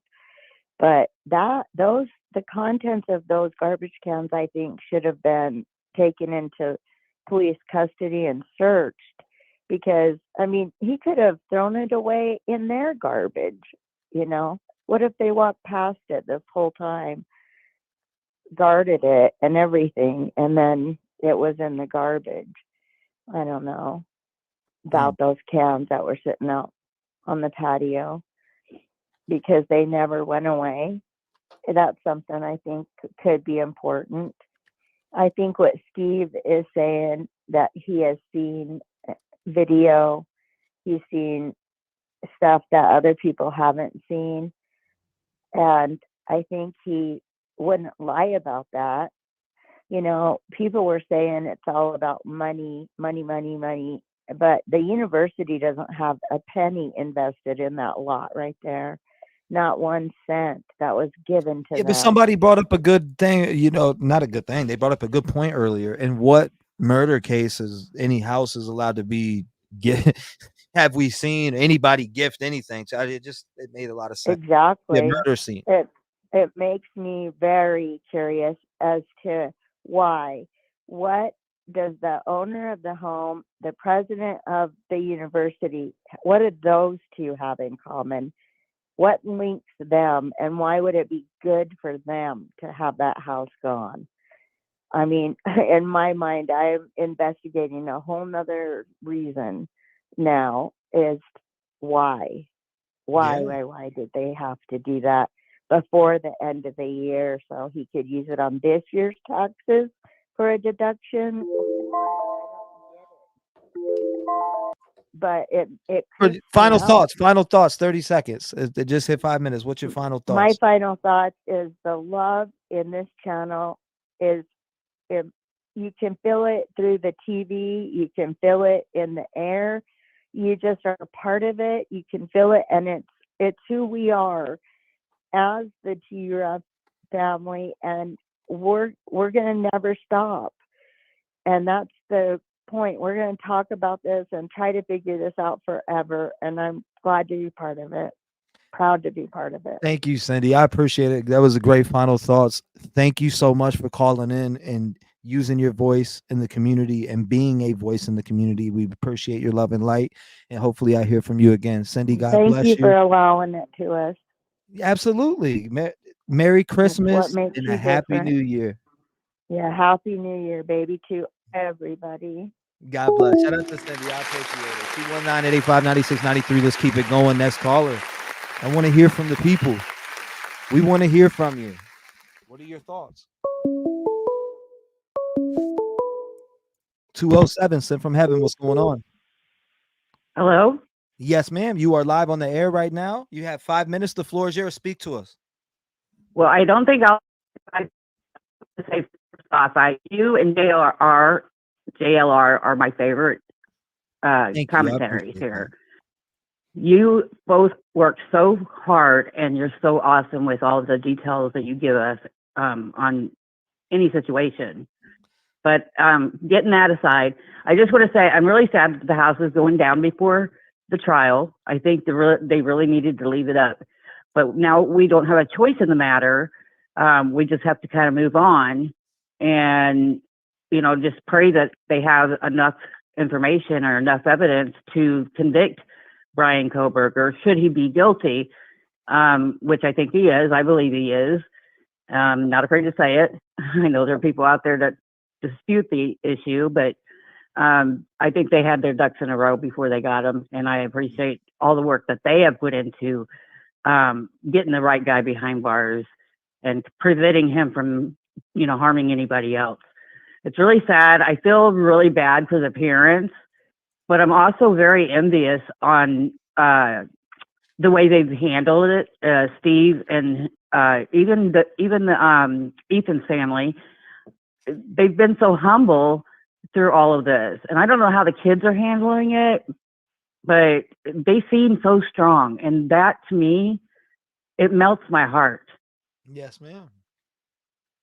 And I just pray for Maddie and Kaylee and Ethan and Xana, and I just pray for their families on a daily basis, that they, stay strong, and that this is going to be a conviction. And I know that's not going to make them exactly happy, but take a little bit of the burden off of their shoulders, knowing that he's behind bars and cannot never hurt another soul. So I'm not going to keep you on here much longer. I mean, I just wanted to voice my opinion on the thing, on the situation. But I think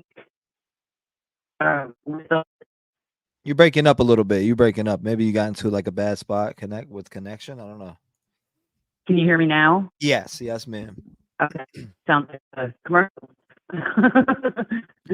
But anyway, I want to let you know how I felt about it. And, I appreciate the work you put into your shows. Thank you. I don't know, it chopped up a little bit, but I do. I appreciate it. I could hear what you said, but it did chop up. But thank you so much for the kind words. I do appreciate you. No, it's okay. Yes, sir. A lot of it All you right, got you have out. It was just choppy at the beginning and a little bit there at the end. Oh, I'm sorry. All right, well, I won't let you go, but thank you so much for taking my call. God bless you, man. Thank you so much. I Mhm. appreciate Yes, you sir. for having a voice in the community, and hopefully I hear from you again. God bless you. Lock your doors. Stay safe. Absolutely. And stay Thank you vigilant. so much. Thank you. Yep. Shout out to her. I appreciate her. 916, you're in the mix. What's going on? Talk to me. Hi, T-REV. I wanted to say, number one, Merry Christmas, everybody. Thank you. Do you remember when the investigators went into his house to do a search warrant, or to basically search his house completely? Yeah. And then they were like, "Oh wow," I think over the computer. Remember? I'm just thinking, I know we're all focused on the house, but I mean, I really think that we might be making too much of a big deal of it. I mean, I'm thinking, let's just think about the evidence that they probably have that we don't know. What was on his computer? I mean, because they made a Oh big yeah, deal no, of that. and I'm with you on that. Moving on, it's definitely moving on. But they just tore the house down, and these victims' families were Oh screaming, yeah. "No!" A lot of them were, and some No, were I okay know. with it. But it's just, I think a lot of us are stuck on the point that what if a juror, questions the footage like Steve was talking about, and Steve made a great point there. You Oh yeah. know, Oh yeah. that's Well, what it I is. mean, that makes I think that's why we're stuck. But go ahead, keep going, Fluffles.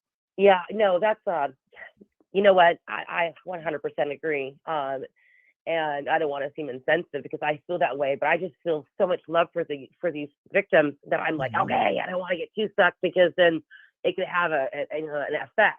And I don't want that to happen where, news travels like, oh no, we're not going to get past this. This is when I think there's so much more evidence. But them tearing that down, I think it's just a deplorable action. And to me, this is all about greed for the university. In my opinion, they're gonna throw up some income producing property.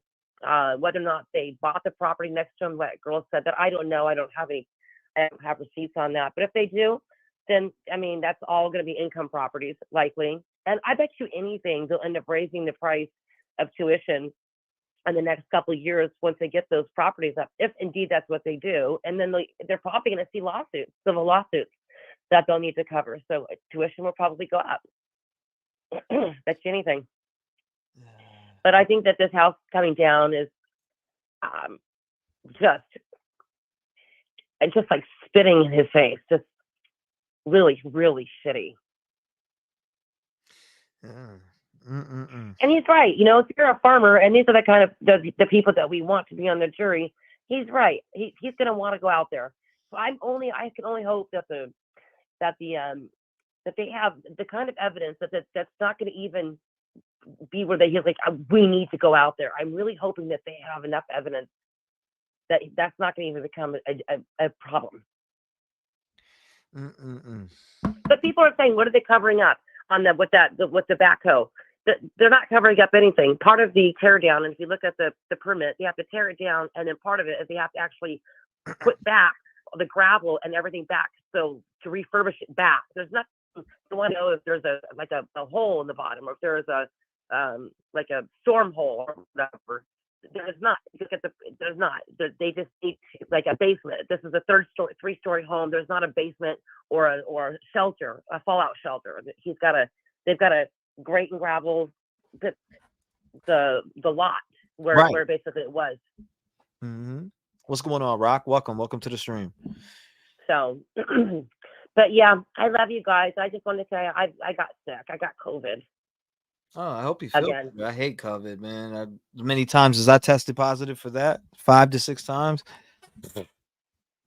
Maybe I lost count at this point. Oh yeah, I actually don't feel that bad. I just honestly, it feels just like a cold. It really does. Welcome. But yeah, I'm heartbroken, and I'm just it's almost like it was a memorial just to see that them take that down. It was just. And you could see inside the house. I could see the stairs. I kept pausing. Mm-hmm. I could finally see inside. Did you look at that when they were demolishing it? Yeah, I seen it. And so you think about that. If I was so inquisitive to look inside, then you're right. A juror might have really wanted to gone in. I mean, you could clearly see inside right here on this shot. If you could pause and like kind of, yeah. Oh yeah, no, you can see inside the house right here from this point, from this You shot. can see the shower. Let's see. I got it full screen right here. Let's see. In the very first shot, you can see the shower. I think it's Deanna's. I've got my head's a little clouded, but you can see her shower downstairs. The shower head, the shower nozzle. What? Oh, you're talking about in this video right here. I see what you're saying. I'm not playing it because I have it on pause, so I don't have double talk. I got you. Should I say double talk? That's so funny. It said or a tunnel. Why tear down? Oh man, I haven't covered. Yeah. Yeah, I think that's just there's no tunnel, guys. I think that that's just a red herring. So, but yeah, I wanted to look at that, like look at tearing down you can see the stairs, you could see, it's almost like it put me right in there, like oh my God, you could see how close, how small the hall is. And Fluffles, I appreciate you calling. I'm at the I gotta make a phone call real quick. Special guest real quick that wants to say something. Thank you, Fluffles. God bless you. Lock your doors. Stay safe. Get some vitamins. You probably already have them, but thank you so much for calling and being a voice in the community. God bless you. And I'm about to make that phone call right now. Okay, bye-bye. I appreciate it. All right, I'm gonna make a phone call to a special guest real quick here. Let's see. Hold up.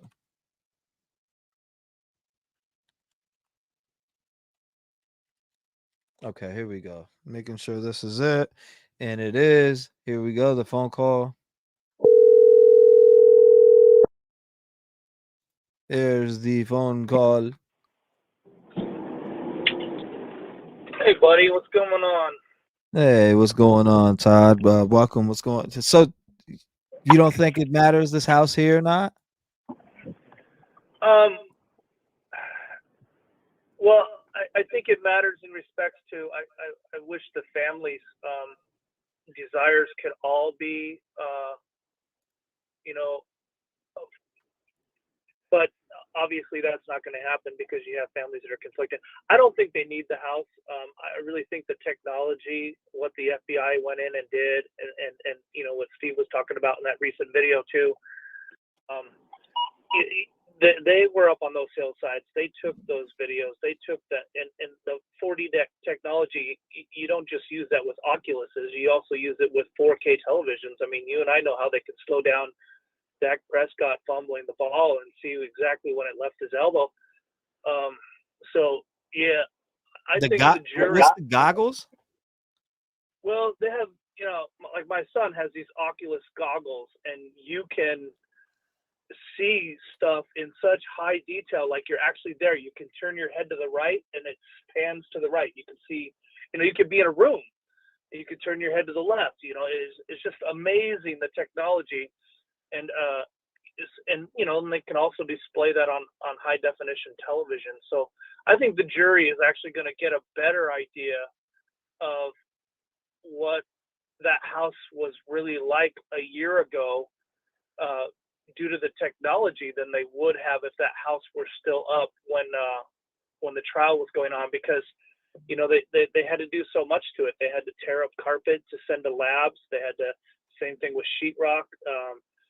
They really had to do a lot to that house, and then of course they got rid of all the furnishings that were in it, so the acoustical values of it completely changed. And so yeah, I think that before they did all that stuff, the FBI was in there. They took their video, they took their measurements, and yeah, I think the jury's going to see in high detail what that house was like then. That coupled with the fact that, I'm a trauma survivor, and I know what triggers do. A trigger can turn you upside down, and you're reliving that trauma over and over and over again.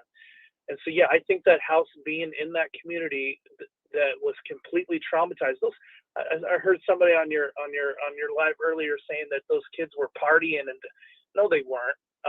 those kids were traumatized. They were scared. They wanted to go home. They didn't want to stay on the campus. And that constant reminder being right off the edge of that campus that was seen regularly by those students, it has and was having and will continue to have, but hopefully to a lesser degree, an emotional effect on them regularly. So, and yeah, it's like I was telling Delena this morning, if I thought it would make a difference in the trial, if I thought the prosecution needed that house, I would have been standing in front of that heavy equipment yesterday morning until I got arrested. But I think, I mean, how many terabytes of information was sent to the defense team in discovery? 52, 53, gigabytes or terabytes. I'm sorry. Terabytes. I mean, that is so much freaking information. They have so much video of his cars. They have so much information about his whereabouts, on days leading up and days after. And yeah, I mean, and these conspiracy theorists about planted evidence. Come on, the Moscow PD's got to cooperate with the sheriff's department, who's also part of the investigation, the state police, who's also part of the investigation, and the FBI, who's also part of the investigation, to plant evidence. And why would they do that with somebody who wasn't in CODIS? That wouldn't make any sense at all. If they were going to plant DNA evidence, it would have been somebody they knew they could identify. When this guy didn't come up in CODIS, they had to get creative to identify him. That's why it took so long. So yeah, the notion that there was planted evidence, come on, get out of here. That's nonsense. There was nothing planted. Pickle Toes grandma says, yes, they were partying. JLR has the video.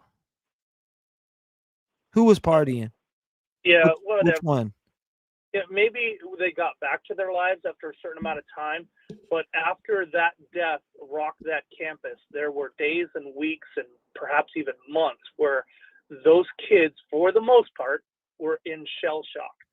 So don't tell me that house meant nothing to those kids, because it did. So yeah, I'm torn. I wish Steve and the Goncalveses and others who wanted that house to remain, I wish they could have the peace. But I'm not upset to see it go, because I know that it had an emotional toll on young minds. I mean, 18, 19-year-old, 20-year-old, 21-year-old kids should not be seeing what took place on that scene and not be constantly reminded of it if there's any way that we can help them not be. So, anyway, yeah, I understand why Steve and others wanted it there. And I just like he said, he respects Ethan's parents. I respect him for that decision. I just don't necessarily agree with it, because I think they have the evidence they need. It's very damning evidence.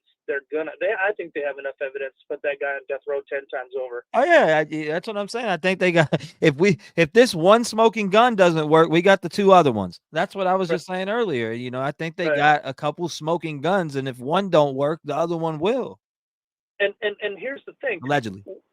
What percentage of juries actually go to crime scenes? I would venture to guess that it's less than 1%. Somebody said, does this caller live there? This is, all right, by the way, for anybody who doesn't know, this is Coach Todd, Xander Kernodle's coach, ex-coach Todd here, and his daughter is best friends, and they, etc., know each other. They're like family to each other. So this was family to him that was lost. This is Coach Todd again, Xander Kernodle's ex-coach in gymnastics, was very close with her as well as his family. Yeah, my daughter's best friend. So Xana has spent so much time at our house. So yeah, we loved her like she was another daughter, and she was absolutely a sister to my daughter. So yeah.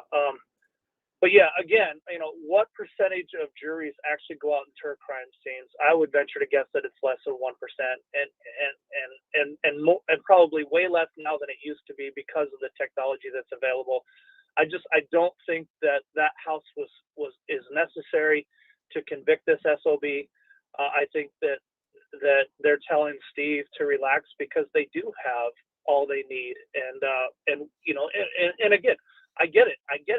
I'm much like Steve in many regards. I'm a fist pounder. If you do something that affects my family, man, I'm coming at you, and I'm coming at you with both barrels. So I get why Steve is going hard, because he wants to do everything he thinks it could possibly be done to make sure. But yeah, but I understand what trauma does and what triggers do to bring trauma back up, and I'm glad for the sake of the kids of that university and that community that thing is no longer going to be in their constant purview. I truly believe that's why the university took this action. It's not because they're trying to hide anything. It's not they know that it's having an effect on their students, and they want to protect their students, and that's what they should do. So yeah, I don't think there's nothing nefarious going on by the university, by the Moscow PD, by any of that kind of stuff. And again, such a small percentage of jurors go tour crime scenes. It's not a necessary thing anymore. We have the measurements, we have the high definition, we have the 3D and 4D and 4K technology. It's just not necessary. And again, if I thought it was, I promise you, I would have been there yesterday. So anyway, so yeah, that's my thought on it. I want those kids to have as much peace as they possibly can have. And you're right. They're never going to be able to walk by that location and not think about it, but maybe they won't see it from a distance and think about it. Yeah. Like that was a big ass house. Yeah, for sure. It was. So maybe, maybe it just won't, maybe it'll lessen the effect. And if it lessens the effect for young students, then I'm all for that, because Bing bang. Those students, we think about the 4 victims and their families and stuff, but there were thousands of victims of this tragedy. So yeah, my heart goes out to every single one of them, and I'm all for protecting kids as much as I work with kids all the time, and I'm all for protecting kids and err on the side of caution when it comes to protecting kids. Man, this house, did you somebody mentioned something about the insulation? I was like, damn, that was some thin insulation in there. Well, Dude. I think they went in before they tore it down to take out and that's what they do. When you do demolition of a house, you go in and take out as much of the stuff that could be considered hazardous waste materials before you do the demolition, because you don't want that stuff to get airborne. Okay. So when they actually did that demolition, it wasn't in the same state that it was, before they started prepping for the demolition. So yeah,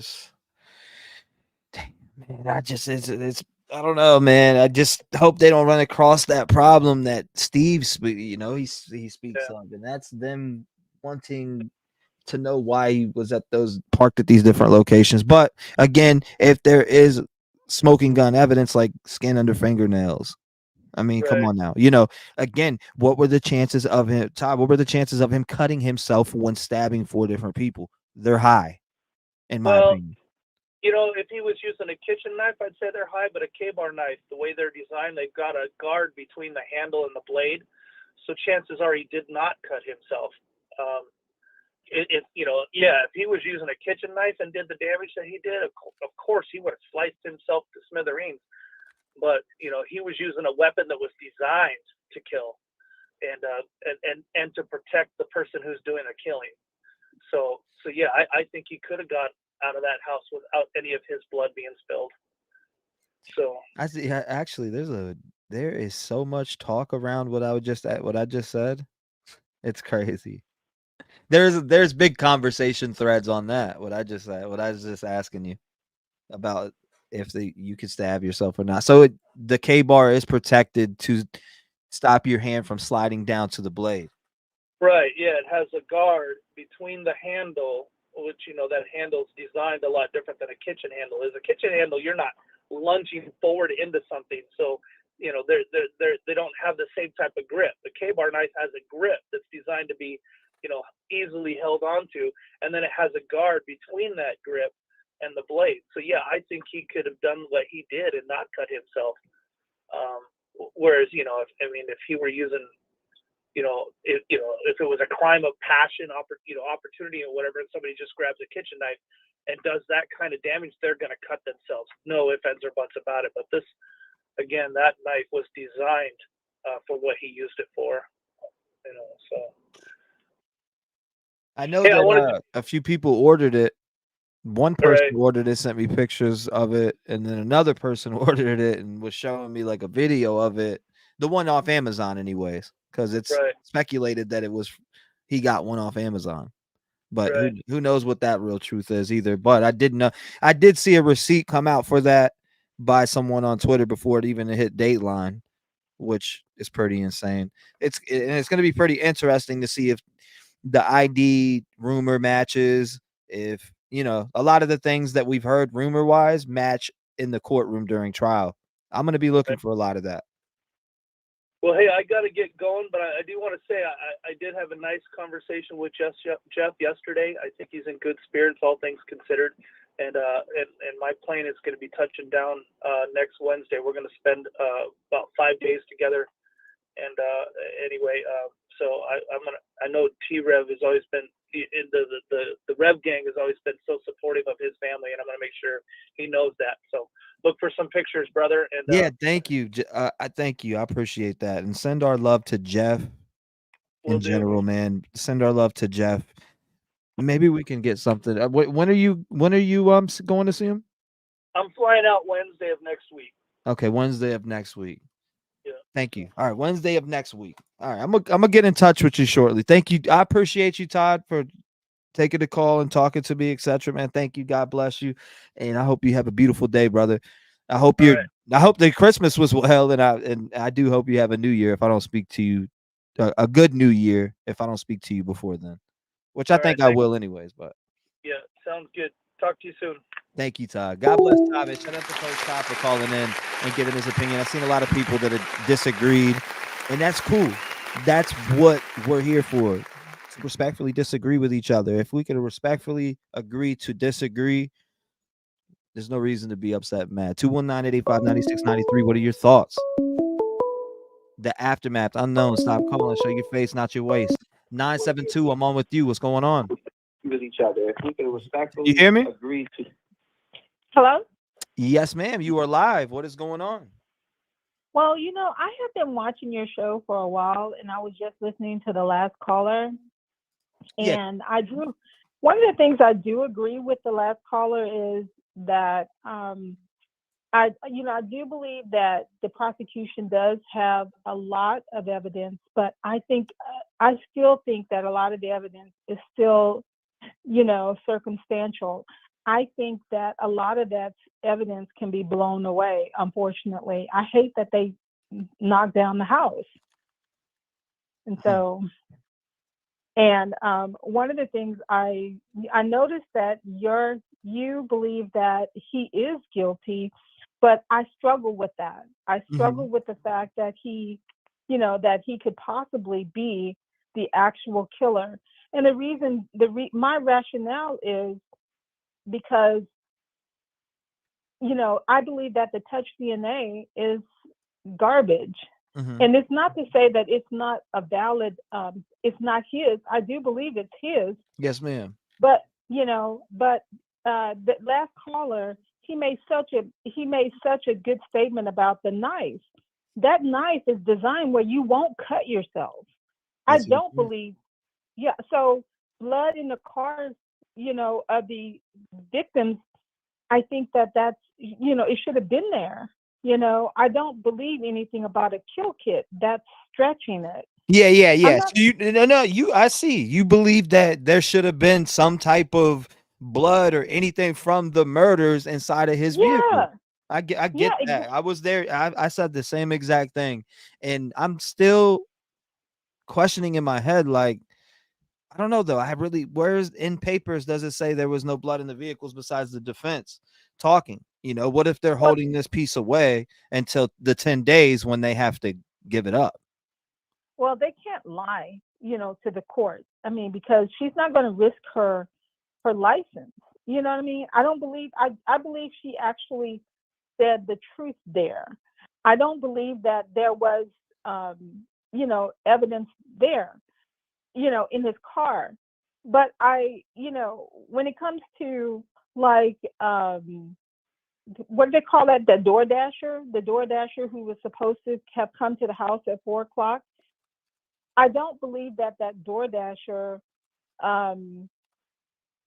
was something that Xana did. She called. She's a very skinny person. She doesn't seem like a person that would eat, at 12:00 and then eat again at 4:00. That doesn't make sense to me. You know what I'm saying? That never made sense to me. What do you think about the whole that? DoorDash part? Yeah, what do you think about that? I mean, remember, you got a good point with it, and that's why I've always thought, hey, did he run into? That's why I think that he went in twice. Why would he not be the DoorDasher? I mean, I'm just speculating. Like, I speculate that he went in twice. That makes sense because all that driving around. I don't know. Whoever it is, I feel like whoever it is went in twice, because at that time you got the door. You said the DoorDash driver had came between. I remember this. What was it? 4/12. I forget exactly when, but this whole DoorDash driver coming. You got to think there's video footage out there that was leaked, the Linda Lane footage. If it is real, he went by at 3:31, 3:39, 3:55. What was it? 4:01 and then 4:05. So that's 5 different passes within a certain amount of time that we see on the Linda Lane footage, which is a white vehicle. We can't tell if it's an Elantra or not, but I could definitely tell it's a white vehicle. Going in twice. What did you go? What did you drive? You were driving around there for a long time, but that'd be almost an hour if you were seen speeding off at 4:23 and you were seen on camera at 4:35. That you're basically leaving an hour later. Going in twice would make more sense to me. Like if they come to, like when the trial happens and they said that he entered twice, to me, that would kill 2 birds in one stone when it comes to me as a jury. Because I can't believe he killed all 4 people in that span of 9-10 minutes everybody keeps talking about. Right. But if he remembered, he left, and he remembered that he forgot the K-bar case. Then I can see him going back in. One of the things nobody in true crime community has talked about is if you can hide your signal by not even turning off your phone, all you have to do is have access to foil paper. You take foil paper. If you take foil paper and you layer it around your phone, the signal stops. Did you know that? You can, that's equivalent to those cases that people buy it from Amazon. And that would hide your signal, without you having to go buy a known case. And if he came in, like you're saying, killed them and killed the, Kaylee and Maddie first. Yes, and, upstairs. Yeah. And then he left. He left. And then he came back because he remembered he had left his case. Right. And then he ran into Xana. During the DoorDash. That's when everything had went down. He went back to go get this night sheet and had this little fumble around with the DoorDash with Xana, met her maybe in the kitchen hallway, and then went in there, did whatever, right? And then I'm here to help you, blah, blah, whatever went down, right? That makes, that right there makes sense to me. All of that makes sense. And it makes sense that only those 2 people got killed at that time. And then he probably heard Dylan and then went to her door. I don't know what distracted him from not killing her.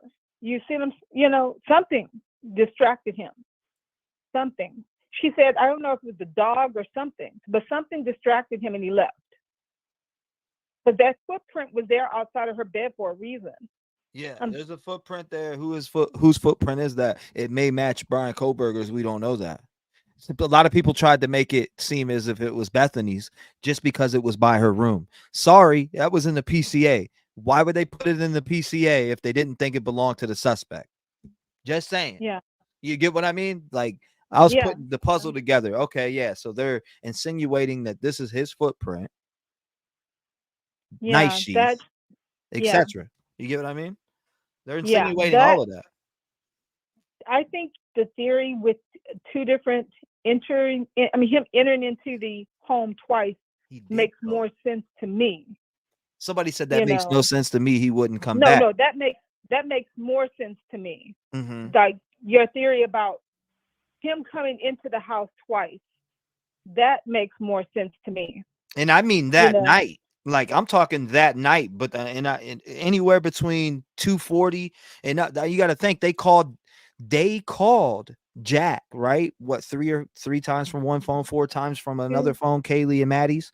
Why were they calling Jack? Did they need a man to come over and protect them? Were they worried? Were they freaked out about something? What happened? What was going on? Who was that? Him calling to make it look like they were calling? I mean, we don't know when. You get what I'm saying? We don't know if he went in earlier while everybody was separate and he snuck to that back door and went upstairs and already had committed these homicides before. You get what I'm saying? On 2 people before a certain time frame, which is why there's some crazy gag order on this case. I don't know. That's what I'm speculating. I speculate that he went back twice and one murder happened when he went there the first time, and the next murder happened on the second time, which was Xana and Ethan.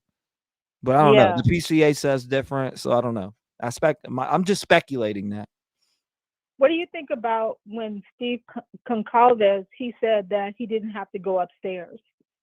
What do you think about that? I'm sure you've heard him say that before. Yeah, I did. I've heard him say, he didn't have to go upstairs. And the first thing that I did think was, oh, well, he went in there and killed Xana and Ethan first.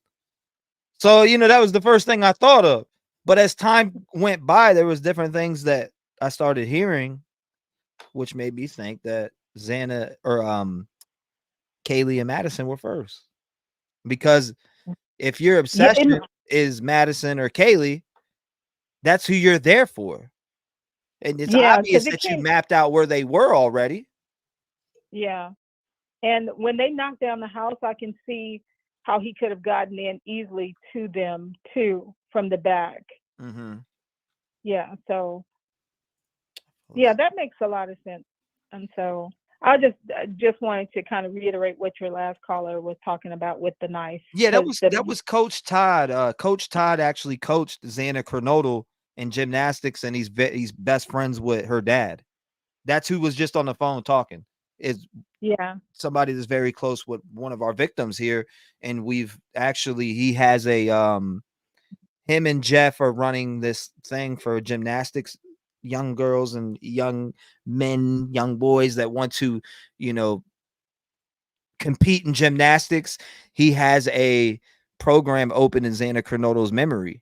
And we've already helped one. We already put one through competition. Her name's Journey. I got videos of it and everything. So shout out to what Coach Todd's doing. That's awesome. That's awesome. Mm-hmm. I'm just really glad that you and other people in the true crime community are really keeping their memories alive, and also them, because to me, this case has really, I've been following it for like a whole year, and I feel a sense of, I don't know, I want to say I can relate, because when I was younger, someone broke into my home, and I was between 5 and 6 years old, and they hurt me, but they didn't kill me.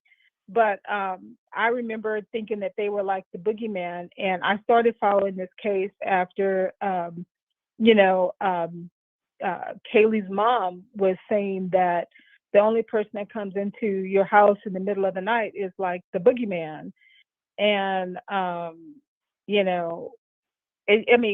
since then, I felt connected to them. And I never got justice for my situation because I was too small, and I couldn't identify the person, and they just never caught him.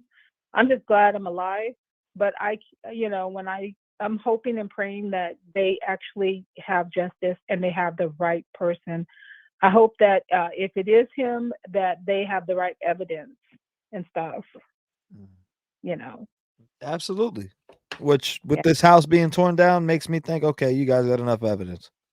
All right. So that's what I better see at the trial. Because if not, then you're in some deep shit. Are you gonna go there? I think we're gonna just watch it here. I want to watch. I think we're gonna do a watch party because it's already booked out.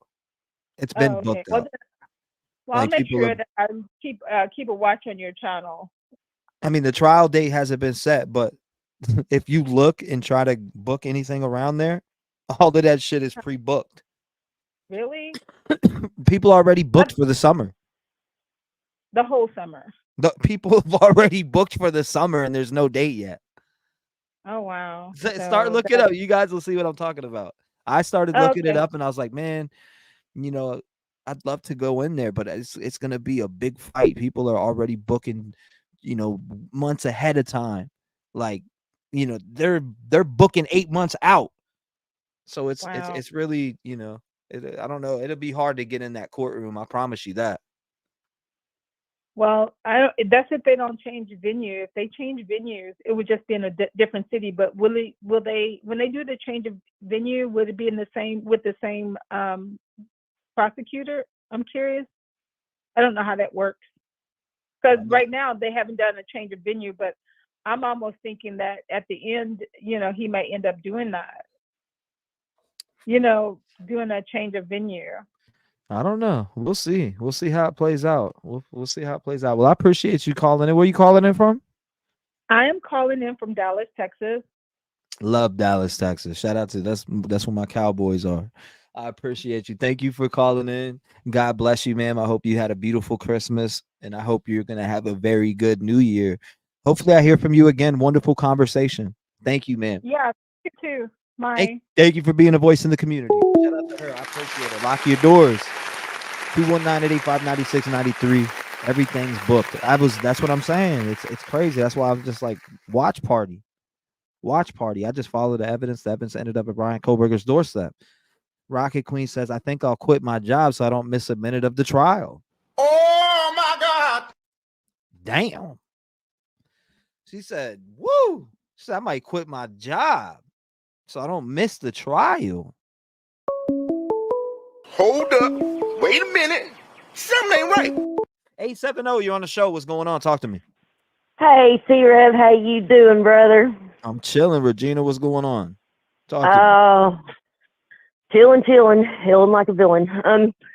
I got something to say because everybody, I understand the university's point of wanting to tear down the house, but it has nothing to do with the grieving of the families. Right. Because let me tell you a story about my husband, okay? Let's hear it. Whenever my husband was in college, his brother, less than a mile from his house, was on a motorcycle, and he was hit from behind by a distracted driver, and he was killed right in front of a cemetery on the road. There were drag marks in the road where the motorcycle was drugged, but he was killed instantly on the spot, okay? There was no house. There was no house to tear down to try to get rid of the memory. But what people don't understand is whether there's a house there, whether there's not a house there, that is always going to be the place for all of those family members where those kids died. Because there is no house where my husband's brother was killed when he was 15 years old, right there on the highway. But every time his family drives by that spot, there doesn't have to be a house because that is where he lost his life. Right. And tearing this house down is not going to ease the pain of the families. It's not. There's nothing ever going to ease their pain except time. That's the only thing that helps us with our grief is time. And I think that tearing the house down for the university is nothing to do with anything but financial gain. Everybody thinks that, the university took a hit because of these murders. No. Idaho State University turned millions in profit, more than they did in 2022. They made more money in 2023 than they did in 2022. Nobody's lost any money. It's all about the financial gain. Once they tear this house down, supposedly they're going to make some kind of parking for people, whatever. But it's all about the gain for the university. It has nothing to do with the families. It really does not, because Ethan's twin brother still goes to college there, and every day he walks by there, whether that house is standing or not, that memory is going to be there for him, because house or no house, sadly, that is always going to be where his brother, Xana, Kaylee, and Maddie were tragically murdered. They had their lives stolen from them. And while my husband's brother wasn't murdered technically, even though he was killed by a distracted driver, that memory is always there. It's why my husband, I mean, as soon as we start getting close to the place, it's right down the road. You have to go by that place to get to his parents' house. We just got back from Christmas over there. And every time my husband, we drive by it, before we even get to it, his demeanor changes and a sadness comes over him. And nothing is ever going to change that. Nothing. Nothing. Nothing. Not one thing. That's crazy. I mean, and something else. You said the numbers went up at the university? Huh? You said the numbers went up at the university? Yes, the University of Idaho made more money this year than they did in 2022. They have had zero financial loss because of this. Zero. You can go look. It's all a matter of public record. You can go look it up. It was in the. I don't remember the exact numbers, but it was several million more this year they made than last year. That's crazy. The university has not taken any kind of loss because of all this. And a caller called earlier and said that they thought that the knife sheath was garbage evidence. Well, it's okay to feel that way, and I see why you would feel that way, because touch DNA, can be transferred from one person, yada, yada, yada, yada. But it's not garbage when you add into the fact that allegedly Bryankohberger's phone touched their Wi-Fi, which means he was within 30 to 33 feet of that residence. Of the radio. Okay. And his car caught on camera, allegedly. Okay. His, the following him with the cameras and all that, allegedly, yada, yada. The touch DNA is not such garbage whenever you take into account all the other all of the other evidence they have to go with it. And something else, Xana was found behind her bedroom door. You don't have to stab yourself whenever you're struggling with someone else trying to stab them. I promise you. A person grabbing someone's hand trying to deflect the knife from themselves can cause injury. You don't have to stab yourself when you're stabbing someone else. The person fighting you, I promise, is trying to stab you with your own knife to deflect it.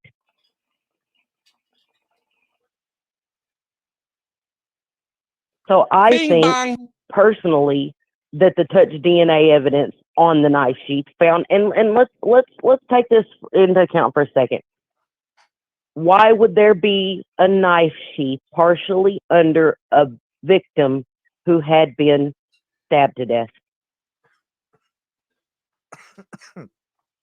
Why would it be there? There's no other knives in the house. There's no other knives in the house that they've reported to allegedly match the knife sheath that was found under the victim, partially under a victim. Where else did it come from?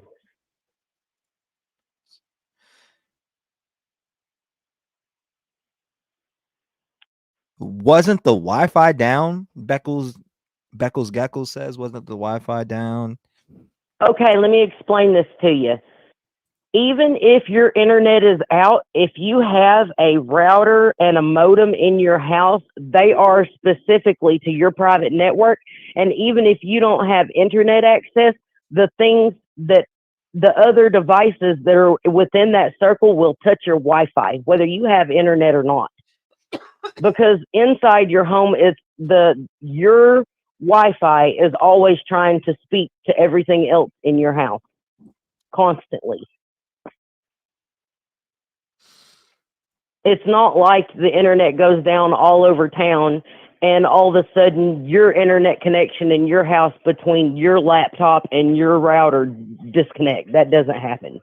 I mean, I'm glad I kept all the files here. Let's back out of this, right? We back out of My these. husband's in IT. He can explain it to you.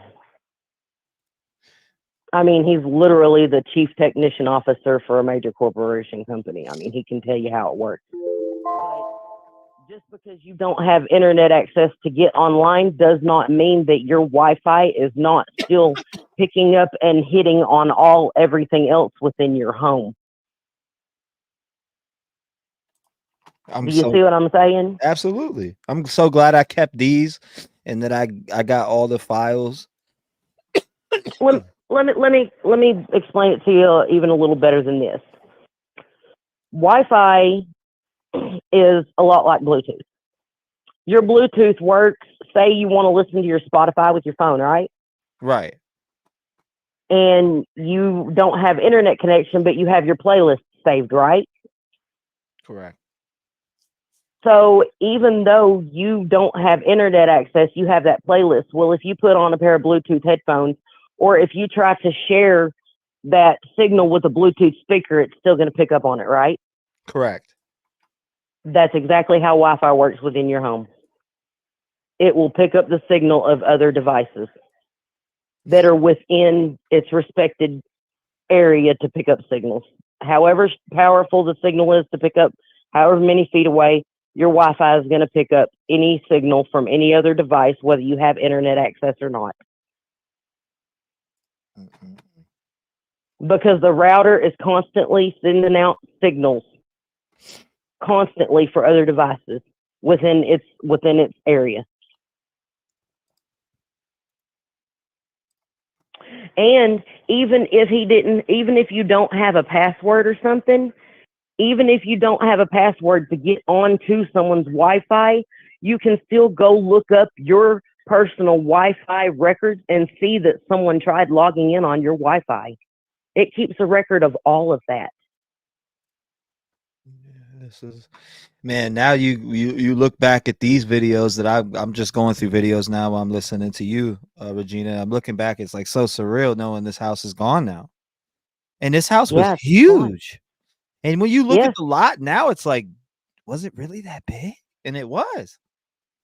Yeah. But now I don't know. You know, I heard Coach Todd, and I listened to Coach Todd. He's coming from, and we're talking to somebody who's close to the victim. To the victims. Not only Anna personally, best friends with her father.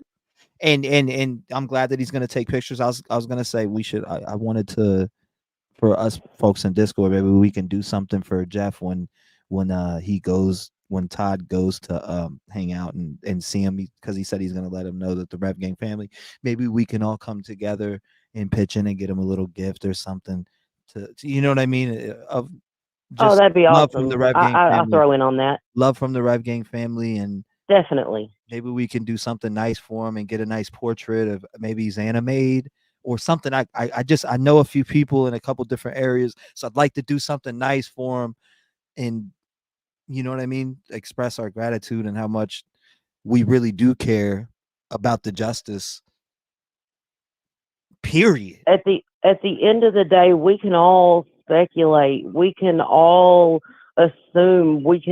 That's our right to. I know everyone wants to throw around innocent until proven guilty, but that is only for the jurors. That doesn't apply to us as the public. Somebody said, why did they have zip ties on? You talk about it in this video? Oh, that's a zip tie drinking game. There's a zip tie drinking game. So they must have been playing that zip tie drinking game that's in college. A lot of people ask that. Why did that guy have zip ties on? They're playing zip tie. What is it? Beer pong or something like that? Zip tie beer pong? I don't think I've ever played that drinking game. When my husband was you know, still drinking and hanging out with all his, you know, ATO, the Alpha and Omega fraternity. Yeah. Right here, My look. husband. There is one right here. I found it.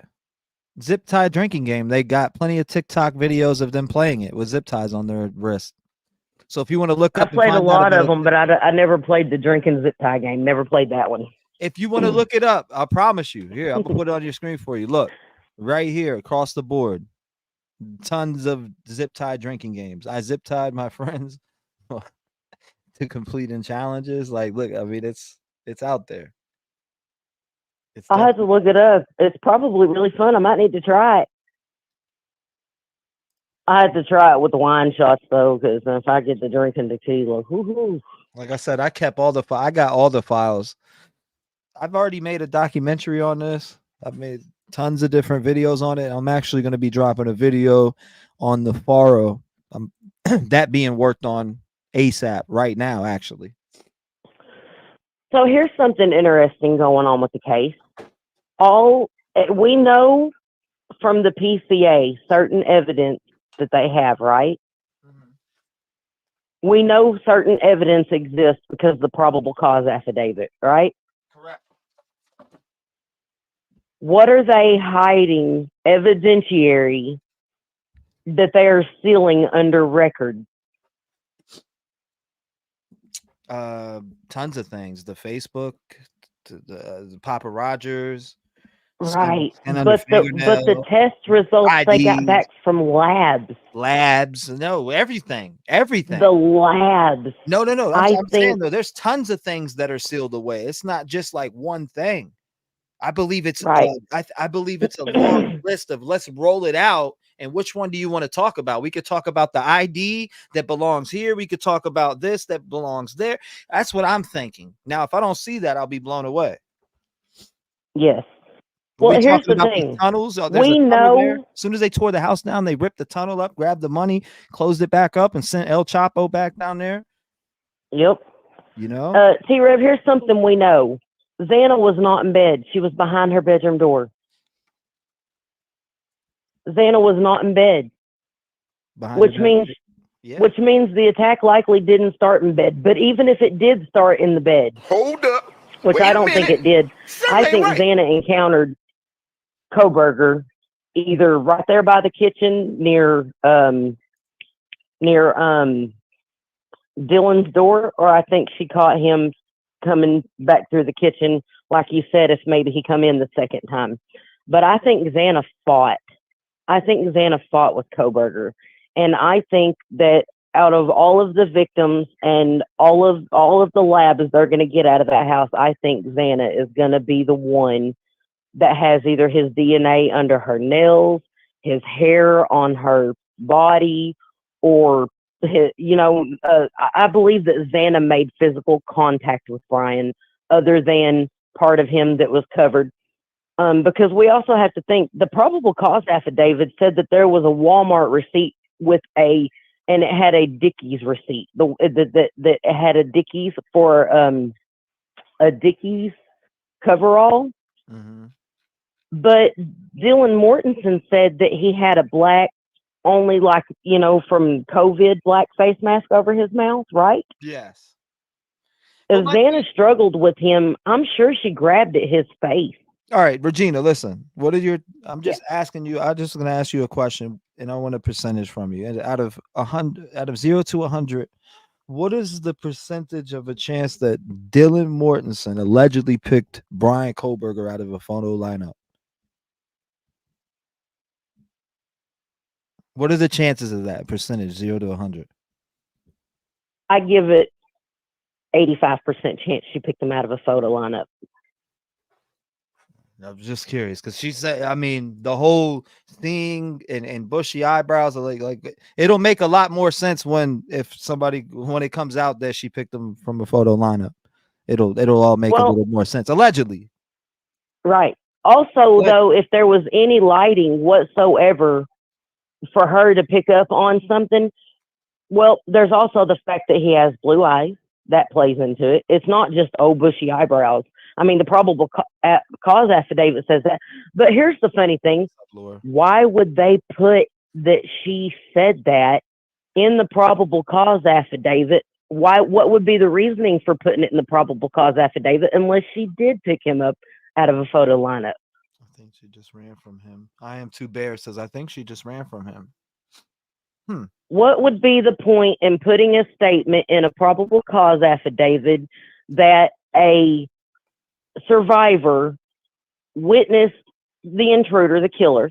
What would be the point in putting it in the probable cause affidavit that she seen him and in that detail? What would be the point in putting it in the probable cause affidavit unless she did pick him out of a photo lineup? What would be the point? There's a lot of good. Everybody's asking the same questions that we all are asking. Trinity, you know the deal.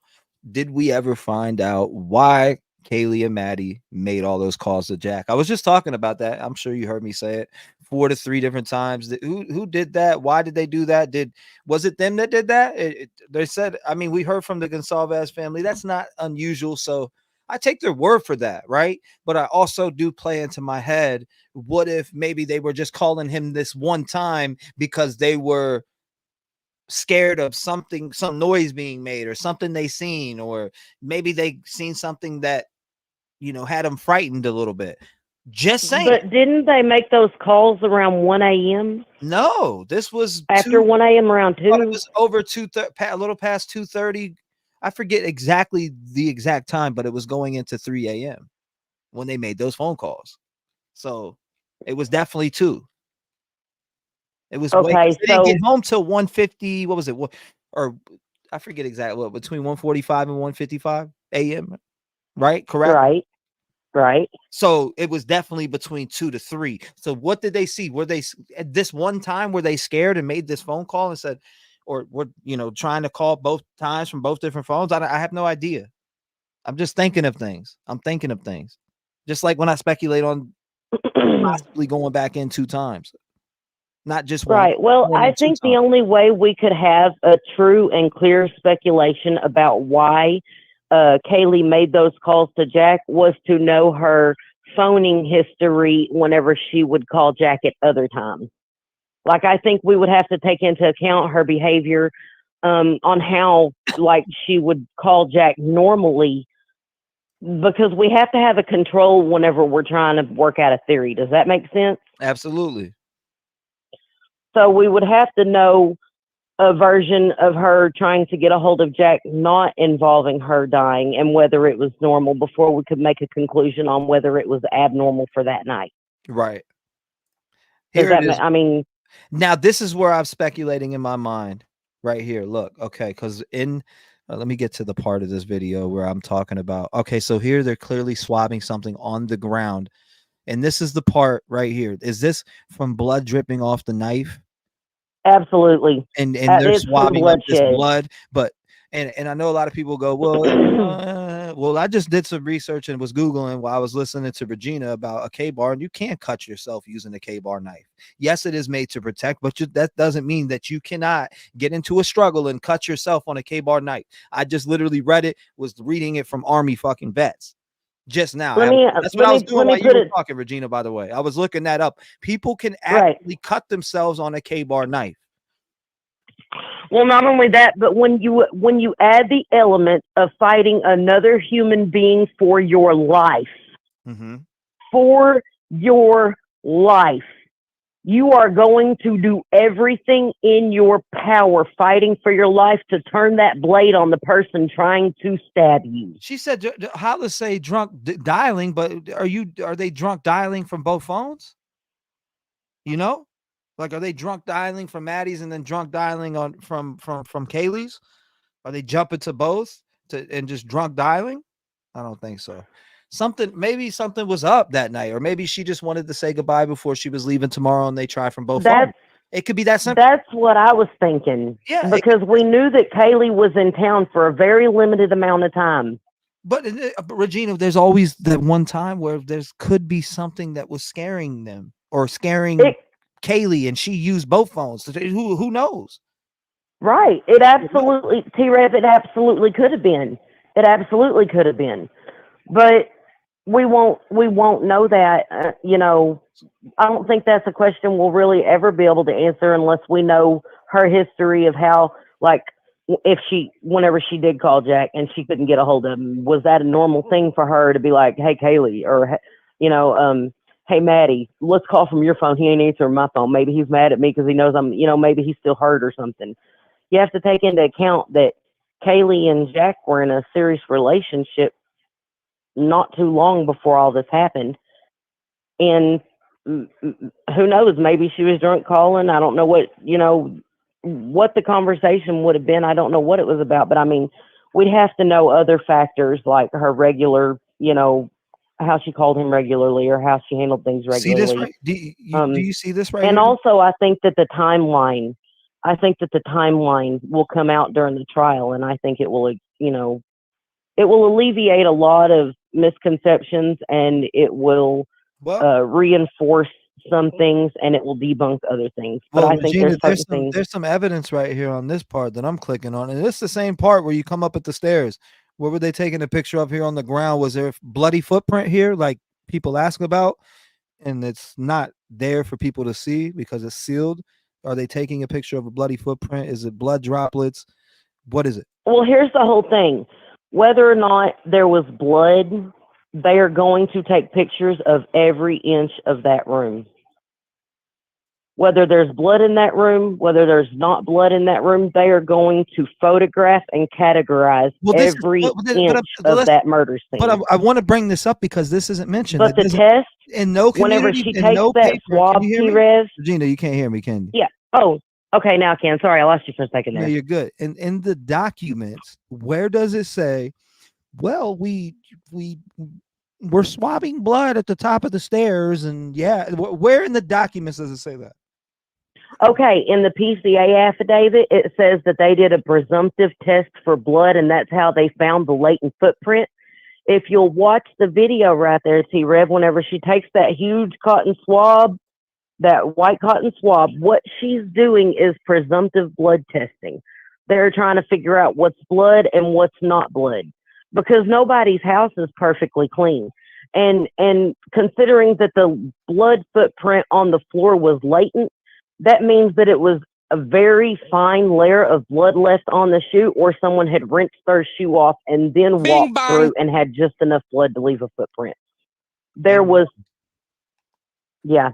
Also, Amido black on a tile surface, it had to be the original print itself, still latent, and there still had to be blood on the shoe, and it was not cleaned up, or Amido black would not show a bloody footprint. Once you clean blood up from a solid, non-porous surface, Amido black will not make a print. Jersey June got there's no proteins left from the blood for it to die. Jersey June got the T right here. So the calls to Jack were from 226 to 252. So between that time, there were 7 phone calls made to Jack. Okay, well, something we have to take into account. Thank you, Jersey. That's awesome. Well, that would mean that bryankohberger was not in the vicinity. They have him on camera and stuff. They have his car on camera. Those are not times that his car was in the area. So that was more likely a booty call. I would say. Or a good, come say goodbye, come hang out with me, right. Whatever. It doesn't, it's none of our business, but in general, it does, it's part of the timeline of what happened within the victim's last moments, right? Yes. And it's that does tell us about it. That absolutely tells us without a shadow of a doubt that those girls were still alive at that time. Bing bang. Donnie said Dr. Regina. Oh, goodness. Dr. Regina, Dr. Vanna, we got Dr. Bayou, Dr. Leisure, Dr. Low 12, Dr. Pam NYC, Dr. Hollis, Dr. Alicia, Dr. Nancy D, Dr. Donnie. That's funny. That's funny. Thank you, Dottie, but I'm no doctor. I'm no doctor. I don't even like doctors. No, I'm joking. No, but a dying declaration. That's a joke, you guys. What about the note? What about the note found in bryankohberger's possession, written to his father? I think that Bryankohberger knew his ass was grass. I have a sneaky suspicion Brian knew he was screwed because he left the knife sheath. And like you said, you think he went back into the house a second time. I think probably he did too, to get that sheath. I think that's why his car was picked up with his phone right there beside the house the next morning. I think Brian knew the gig was up whenever he left that sheath. See, without that sheath, all the other evidence might not mean anything. You know what I'm saying? But because he left that sheath, he knew it was over. He knew. Brian knew his goose was cooked. I really believe that. I think he tried getting that sheath back. But I don't think he could find it because it was partially under a victim. You see what I mean? Absolutely. I really think that sheath combined with everything else before they actually got all the labs and stuff back, which in my opinion will have more physical damning DNA evidence against Bryankohberger, the other labs that come back finally. That sheath was the starting point to find out who did this. Somebody said what note? There was a note. I'm pretty sure it was written to Brian's father, found in his vehicle. Right? Wow. Hold up. Now you're like, hold on. You're like, what? No, what? I haven't heard anything about a note, but I know, according to what he wrote in his post from whenever he was right younger. Here, the court documents list a note from Brian to Dad. I knew I wasn't tripping. I follow this case so religiously that I know, like, I don't miss out that. There's definitely on there. It says specifically right here that there was a note from Brian to his dad, but it doesn't reveal what the note says. Why would you write a note to someone you're sitting right beside that you're on a trip with? Why wouldn't you just talk to them? Right. A lot of people just or could it have been something like, Dad, I ran here, something he left on. They supposedly stayed at a hotel, right? It could have been something so simple as, Dad, I ran to get donuts and coffee. Some people in chat didn't even know that there was a note from Brian to his dad. I'm going to show you guys real quick. Hold up for the people who can't see. I want you to see again, because I know I wasn't crazy. I even looked at all the paperwork myself, and I know it's in there. But let's bring up the article. Police searching the home of Bryankohberger's parents sees multiple knives, a gun, and a note he wrote to his dad. So here it is right here on your screen, full screen. Now, authorities seized dozens of items, including 3 knives, a .40 caliber gun, and a note from the home of the Idaho killing suspect Bryankohberger's parents in Albright, Pennsylvania, according to search warrants search warrant records released Thursday. Multiple pairs of black gloves were found, along with 3 .40 caliber magazines, a green leafy substance in a green container, a pocket knife, and a black mask, according to the warrant return. The court documents list a note from Brian to Dad, but don't reveal what the note said. A separate search warrant released Tuesday said the police also discovered 4 medical gloves and a collection of clothing at the same home. Several DNA swabs were also taken from Kohberger, according to the documents. Additionally, police uncovered a shovel, goggles, and more gloves from his car, the search warrant revealed. Kohberger, a 28-year-old graduate student, has been accused of killing 4 University of Idaho students in November. The 4 students were found dead in an off-campus home on November 13th. 3 of the victims lived with Three of the victims lived there with 2 other surviving roommates. The 4th victim was the boyfriend of one of the slain girls. One of the surviving roommates told police that in the early hours of November 13th, she heard and saw a man wearing a black ski mask leaving their home. Police believe Kohberger drove in his 2015 Hyundai Elantra from Washington State to his parents' house in Pennsylvania for winter break before officers arrested him there. According to a probable cause affidavit obtained by Insider, he was then extradited to Idaho, where he awaits trial. Kohberger was a graduate student studying criminology at neighboring. All right, yeah, we know all this information, but I just want to jump in. There was a note to the dad. We're not going to keep going over that. We know that. We know all that information, but what did that note say to his dad? Did it reveal that I did something, and did it reveal anything, or was You it would just, have to assume, I would say in this instance, you would have to probably assume that it was something what's the word? Sentimental to his father in some capacity, because he had it stashed with his weapons. The letter was with his weapons and stuff, right? They seized it with his weapons. Yeah, that's. So what was that note? You write on a piece of paper, Dad, I went for donuts and coffee when they're staying at a hotel, and put it with your weapon? I don't think so. Yeah, I was I don't think blown so. away that some people don't remember hearing about it, but then again, I think about all the things that I hear about, and I'm like, I don't remember hearing that. So I totally understand that side. So anybody who doesn't or didn't remember that or hasn't even heard of it, there's things that I haven't even heard of sometimes that come out of nowhere, and I'm like, what? So trust me, I'm with you guys on that. I come across stuff like that all the time. You're welcome, Zone Your Pride. But I've noticed this is the number one thing I've noticed about this case. Everyone that automatically look, you're allowed to presume whatever you want in the court of public opinion. It is not innocent until proven guilty in the court of public opinion. That is an instruction given to the jury. I'm not part of the jury. I'm not going to be part of that jury. And I personally have seen enough that Bryankohberger is the person that did this, and they don't even have to show me anything else. What I've seen from the PCA alone is enough. If I was on a jury, I could convict Bryankohberger. Because that knife sheath with his DNA on it didn't just fly out of his window when he was driving around their property. That's a fact. Well, damn. That didn't happen. That sheath did not grow wings and fly in that house while Bryankohberger was outside circling it. Nope. His phone touched their Wi-Fi, which means he was either A, inside that house, or B, right outside the window staring at them.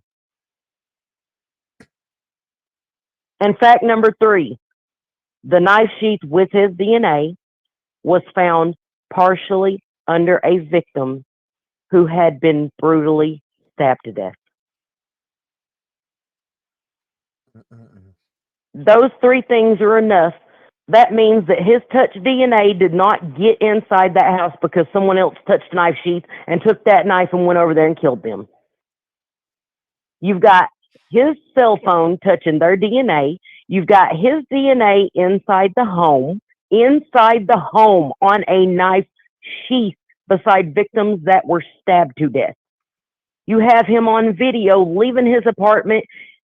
And in his defense, I'm sorry, I was out driving around. Okay, so you just so happened to be driving around, caught on video, circling a home where 4 victims had been stabbed to death, and your DNA was on the knife sheath, partially under a victim who had been stabbed to death. Make it make sense how you're not the one that did that. Prove to me you didn't do it. And I need something a little more than I like driving around at night because I can't sleep. And if you want to really get into it technically, how can anyone assume Bryankohberger is innocent whenever he himself has not uttered the words not guilty? Bing bang. Finish him. Period. If you won't say you're innocent, I cannot even begin to assume you're innocent. Bing bang. If you ain't got nothing else to say about nothing in your case, me personally, even keeping my mouth shut, the first thing out of my mouth, I didn't do it. It wasn't me. Regardless, that is the one thing every innocent person will tell you. I didn't do it. The knife sheath could have been planted. Okay, but is it really likely that the knife sheath was planted whenever we know that Bryankohberger was at the crime scene? How can you assume that the sheath was planted whenever everything else shows he was there? There's too much evidence that Bryankohberger himself put that knife sheath there. Whether his DNA was on it or not. Whether his DNA was on it or not, there's still other evidence saying that Bryankohberger was in that house or at that property. And now we know there's other videos of Bryankohberger, and evidently some pretty clear ones of him in his car and where he was and what he was doing and who he was watching too. And I don't think that Steve was talking about I don't think he was talking about the other 12 times that Bryankohberger was near that property.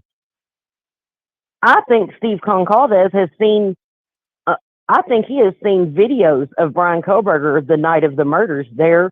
And I think I have an idea, I don't know if it's right or not, but I have a general idea, I think, of where Bryankohberger parked his car and stuff. And there are cameras in the vicinity that would have picked it up. He did say there are more when he was arrested. How's it says? Yes. Delena, you are absolutely 100% correct. One piece of circumstantial evidence might be nothing. But whenever you take 20 or 30 pieces of circumstantial evidence and every one of them, one piece of evidence doesn't build a case. One piece of evidence doesn't build a case. That's a fact. And Regina, I appreciate you calling in. I'm gonna get a couple more in. I'm gonna get a few more in. I appreciate you calling in and speaking. Shout out the Rev Gang. T-REV, you're doing such an awesome job covering this case. It's absolutely a tragedy that the house was tore down before trial. I love you guys. Shout out the Rev Gang. Thank you for giving me time to speak, T-REV. I greatly appreciate it. I know you got the fire in you. I appreciate you, Regina. God bless you. I love you guys. Happy New Year. Hope you had a Merry Christmas. Happy New Year. Happy New Year to you too. I'll be talking to you soon. And hit the like button, everybody. Hit Lock your doors. Ding, ding, ding. Always.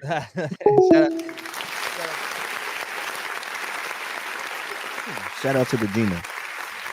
We appreciate you. She's speaking facts. What's going on, Jeff H? Jeff H, what's going on? T-REV, how you doing, man? I'm hanging in there, brother. What's going on? Talk to me, man. House is gone. 24 hours later. House is gone. Did you see? I knew that Drip Drop would do something about the tunnels. I didn't watch this whole video today. I couldn't watch it, but there's that moment where it's just a white wall is left, the retaining wall. Yeah. And it kind of looks like a door. I gotta find the rest of the footage where they tear it all apart, because when I saw that, I thought, oh man, that's all they need to just run with that. But I mean, it sure looks like a pretty flat dirt. That's about it, right? I mean, it's gone. Yeah, it's gone. Also, too, there's that rectangular opening, like Kaylee's window, but I believe that was like a storage room, because if you looked, remember, with the roof was kind of like in an angle that sloped upward to the bottom of her window, which means that would have probably been like an attic type of storage area. That's the access door into the storage area. So you put stuff on. It's basically right under the sloped roof. I imagine. I mean, they said they've documented that house with those Faro cameras, so I'm sure they'll be able to show every bit of that. So, but the thing that I've been working on right now, not working on, but just kind of very interested in, because somebody had implied that there were so many cars driving through that parking lot that night around that time. So I went through and I went like from 1 a.m. all the way to, around 4 a.m. where you start seeing the Elantra 5 times. And I only see 3 cars. And now this is not including the 423 black SUV. I figure that's after the Elantras left the scene. But there is, hold on, I got the times right here. Where is it?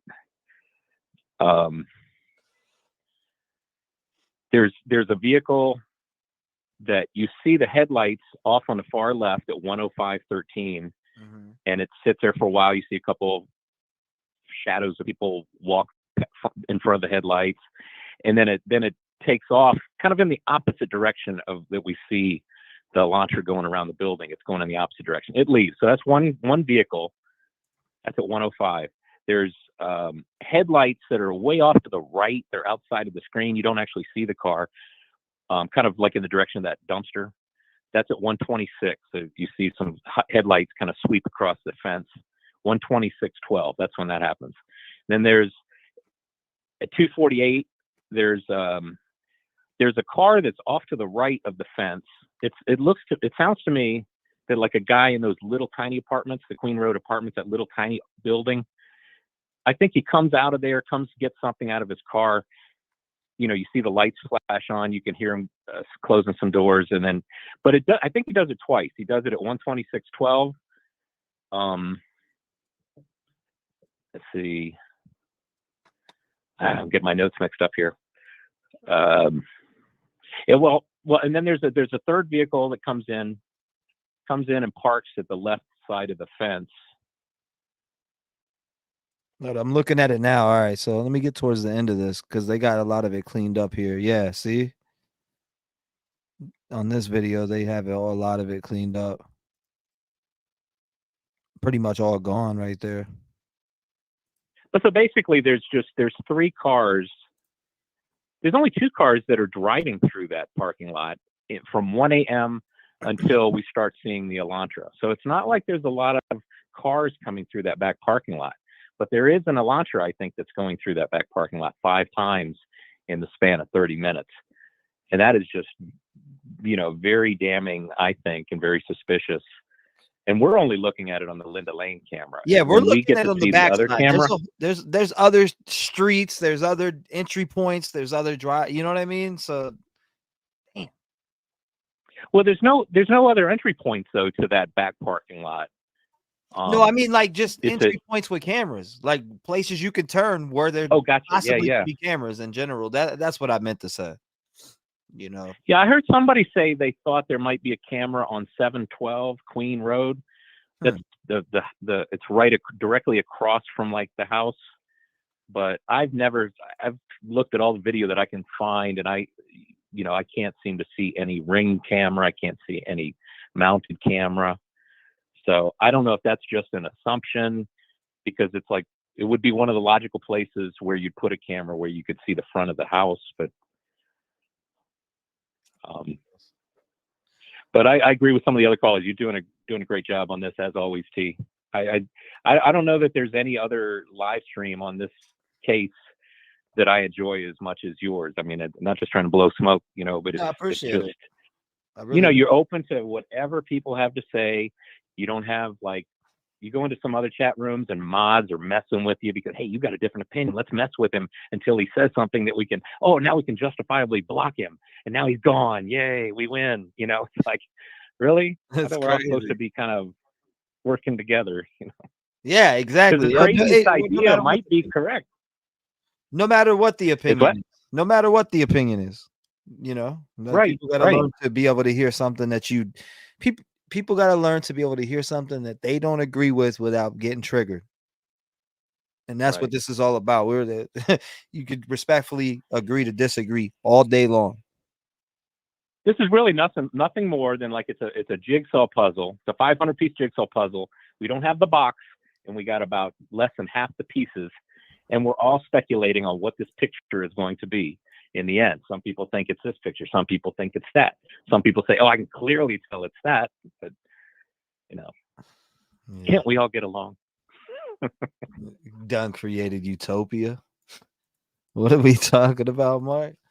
Wilding out. I love it. Appreciate you, Chris. So, man. But I'll get off T. That's all I was just calling. I thought it was just really interesting that, because I've heard people say there's all kinds of cars driving through that back parking lot. Now, I will say there are vehicles you can hear in the distance. And if you look at the Linda Lane footage in the upper left corner, every now and then you see some lights go by real small in the distance. Now, I can't tell if that's over by Sigma Chi from that angle. or if it's Taylor Avenue. I don't think it's Taylor Avenue. I think that'd be too hard to get that angle, but maybe could be. And when I started seeing those headlights last night, I thought, oh man, if I can see headlights there, maybe the 156 headlights of the ride share, Kaylee and Maddie riding home will be seen.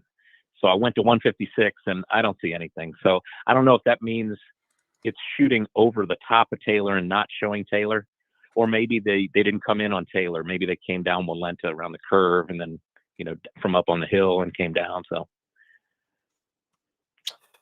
I don't know. So I'm sleuthing it out, doing major rabbit holing. My wife is like, why don't you just come to bed? Yeah. I'm onto something. I think. I get that a lot. I know what you mean. I'll sleep when the trial's over. Yeah, exactly. When the trial's over. Exactly. I appreciate you calling in, Jeff, man. Thank you for calling in. I hope you have a good new year. I hope you had a Merry Christmas. Thank you for the call, brother. I appreciate it. Same to you, T. All God right. bless. Lock your doors. Shout out to Jeff. I appreciate him calling in, man. I appreciate him. All right.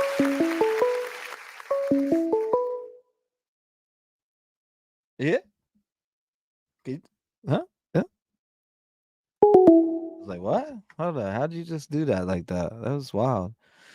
Go at it in her channel. Look at that place. Maturity, agree to disagree. Conflict can be good, Gail says. Regina says it's not the normal traffic they were looking for. It's not the normal traffic they were looking for. They were looking for a car that didn't belong there for legit reasons, aka the white Elantra belonging to BK. Now, what did Todd say earlier? Something about there wasn't partying around there before, and I did notice some people in chat say, no, JLR was there and there was partying. And I do remember JLR being there and us hearing loud music. So I don't kind of agree. I 100% wholeheartedly agree that I did tune into a JLR live and there was partying around there during the time. And I'm pretty sure that live is still up. Love you back. Thank you. I appreciate the love, guys. Thank you. Thank you for the love. I do appreciate it. But yeah, no, I'm gonna leave it at that. I'm gonna leave it at that, and we're gonna end it at that. I'm gonna talk to you guys and see you on the next live. Pay attention to the other channel. Look for notifications from our other channel. It is in chat if you need to find it. Mods will lead you to it. We're going to close it out how we usually do. I love you guys. Thank you for coming by. Make sure you hit the like button. Make sure you share the live. Make sure you subscribe to the channel. Make sure you turn on the bell notification to all, not just, some.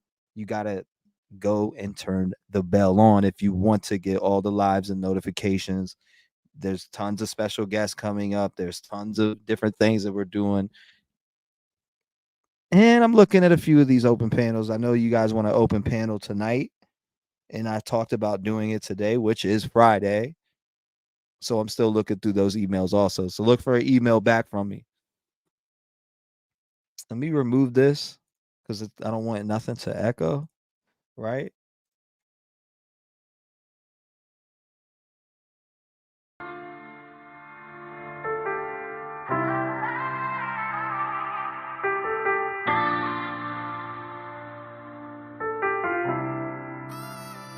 I count my blessings for the days when I was down and losing faith. They made me patient.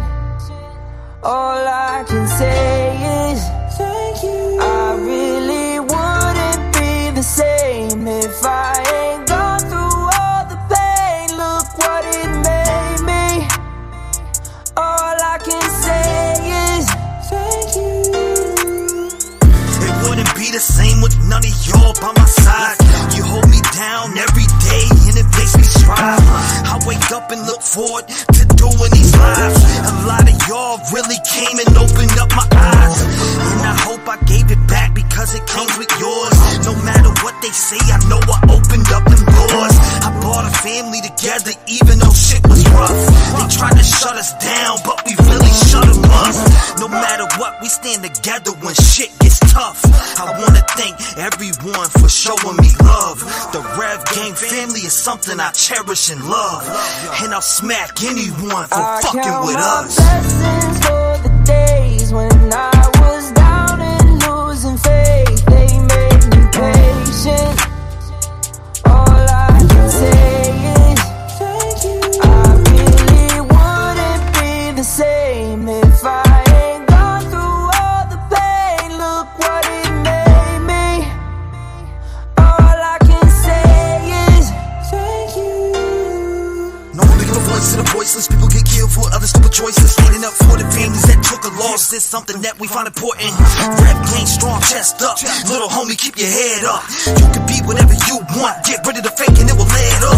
All my life I strive for greatness. I manifested my time with patience. People try to copy us, but respect is earned. It's not an obligation. I love the fam and they love me back, and that's why I always have the backs. I give a voice to those people who were never given a chance for them slimy cats. When you come here, you ain't a number to me. I really take time to read what I see. Don't forget to lock your doors, cause there's danger all up in these streets. Y'all really put life into the air that I breathe. I really am thankful for all of my peeps. Your loyalty means a lot to me, so this is a special thank you from me. Blessings for the days when I was down and losing faith. They made me patient. All I can say is thank you. I really wouldn't be the same if I ain't gone through all the pain. Look what it made me. All I can say is thank you. Thank you. Thank you. Thank you.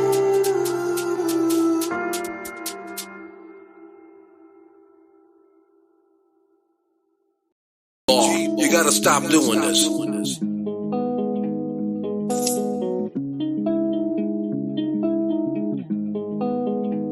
Look, all my life has been neglection, so now I pick up the pen and use it as a weapon. Yeah, you can see that I'm affected. People getting killed for nothing but obsession. You need to look at your reflection and decide who you are. Stop acting disconnected. Got mothers killing kids. People kill to live. Well, I be on the mic, speaking how I live. Every day I wake up, it's another person that's dead, and YouTube has to solve it cause the law is failing kids. I'm disgusted at the evil in the end, and if you connect the dots, you'll see the vision in your head. Why do people die as victims to the streets? They wonder why I'm up all night and can't sleep. I'll be the voice for everyone who can't speak. L.E. fell Kylie and now Sammy is free. AWP did a good deed, and y'all be talking all that shit while they just do it for free. 16 days for 35 minutes. Y'all tried to throw them off and just wanna play the victim. Reaching out to YouTube channels for clout. I wouldn't check it. TV if I went in your house. And NSF investigate, stay sending out the hate. Why you mad at Doug and Nick for finding Kylie in a lake? Make it make sense. You're a fake bitch. You were there for money and now you're mad over fake shit. And that's something I can't relate with. Zero emotion from the mom on the statements. All I seen was the devil in her eyes. Tony died, you're a fake. I can see it through your lies. Got Sammy on your stream like the FBI. You've been grooming little kids. I can see your whole disguise. It get Mel calling Ronnie up on the line. Why you lie to the people and say you gon' do it live? Santa May out here looking extra sus. Got an arrow on the ground pointing towards Kylie's truck. Then you want it coming up church. I think your butt hurt. You tried to blame the man for your dog but couldn't find the dirt. I guess that's what they mean by the trucky way. If you step foot in the town you might die from foul play. And I don't know what to say, but I can feel it through my soul. She didn't drive in LA. So y'all can try to go convince somebody else, cause I'm not falling for that shit. The autopsy really smells. See, let me explain what I'm talking about, man. And you know what I'm talking about. No water in the lungs. Y'all test for the weirdest shit. I guess it is the trucky way. You gotta stop doing this. I mean, I really guess it's the trucky way, man.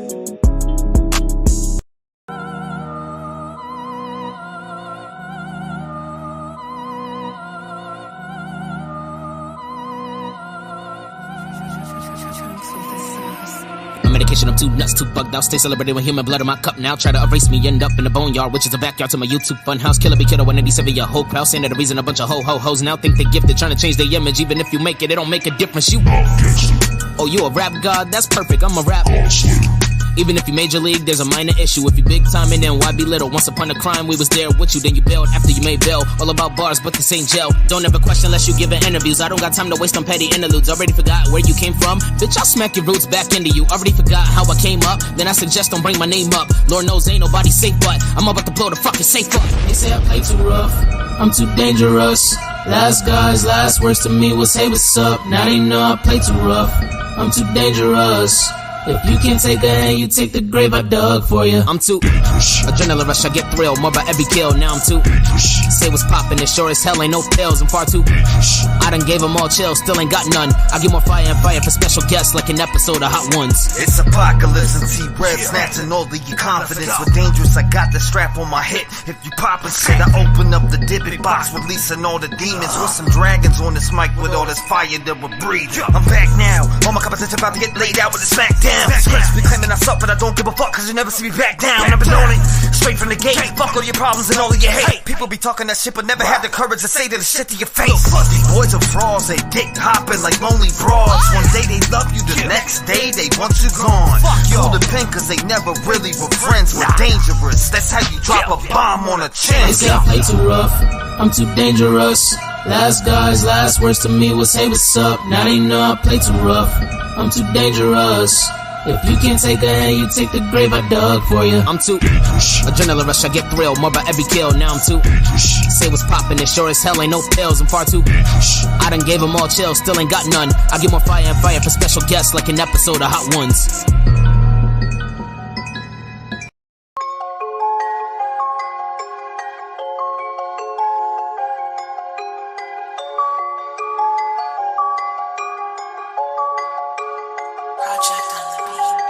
Bitch, with a little bit of flavor, savage, got a little bit of anger. I'll put that dot on your back like a laser. Throw up the deuce, now I'm chucking in fingers. Light up a blunt, I'ma write me a banger. Smoking that gas and it's loud so it lingers. Wearing my dream, put my life on a hanger. I'm not a queen, I'm a young entertainer. Baby, go crazy, he coming up next. Draw up the lines and I make him connect. Upcoming star, got a S on my chest. Watch how I jug and I flex and finesse. I'm killing these bitches and making them feel it. Shout out to Joey, my brother, the realest. Taught me the game so I know how it goes. That's how I know these hoes ain't killers. I got these hoes all in they feelings. They want beef and I don't want beef, but if you take shots, little bitch, don't miss it. This shit goes down, you go with it. Rev up like a new car engine. Swear he's the one and I'll always be with him. Me and my man on the get money mission. You could just call me the get money vixen. 2 shots in 1 shot, won't miss it. 1 shot like Tupac, who did it? 2 bags spent, no case, no mention. 3 shots set, you drop, I'm with it. Willing and dealing and making a killing and murder whoever it take me to get it. This time I'm in it to win it. You coming for mine, I'ma make you regret it.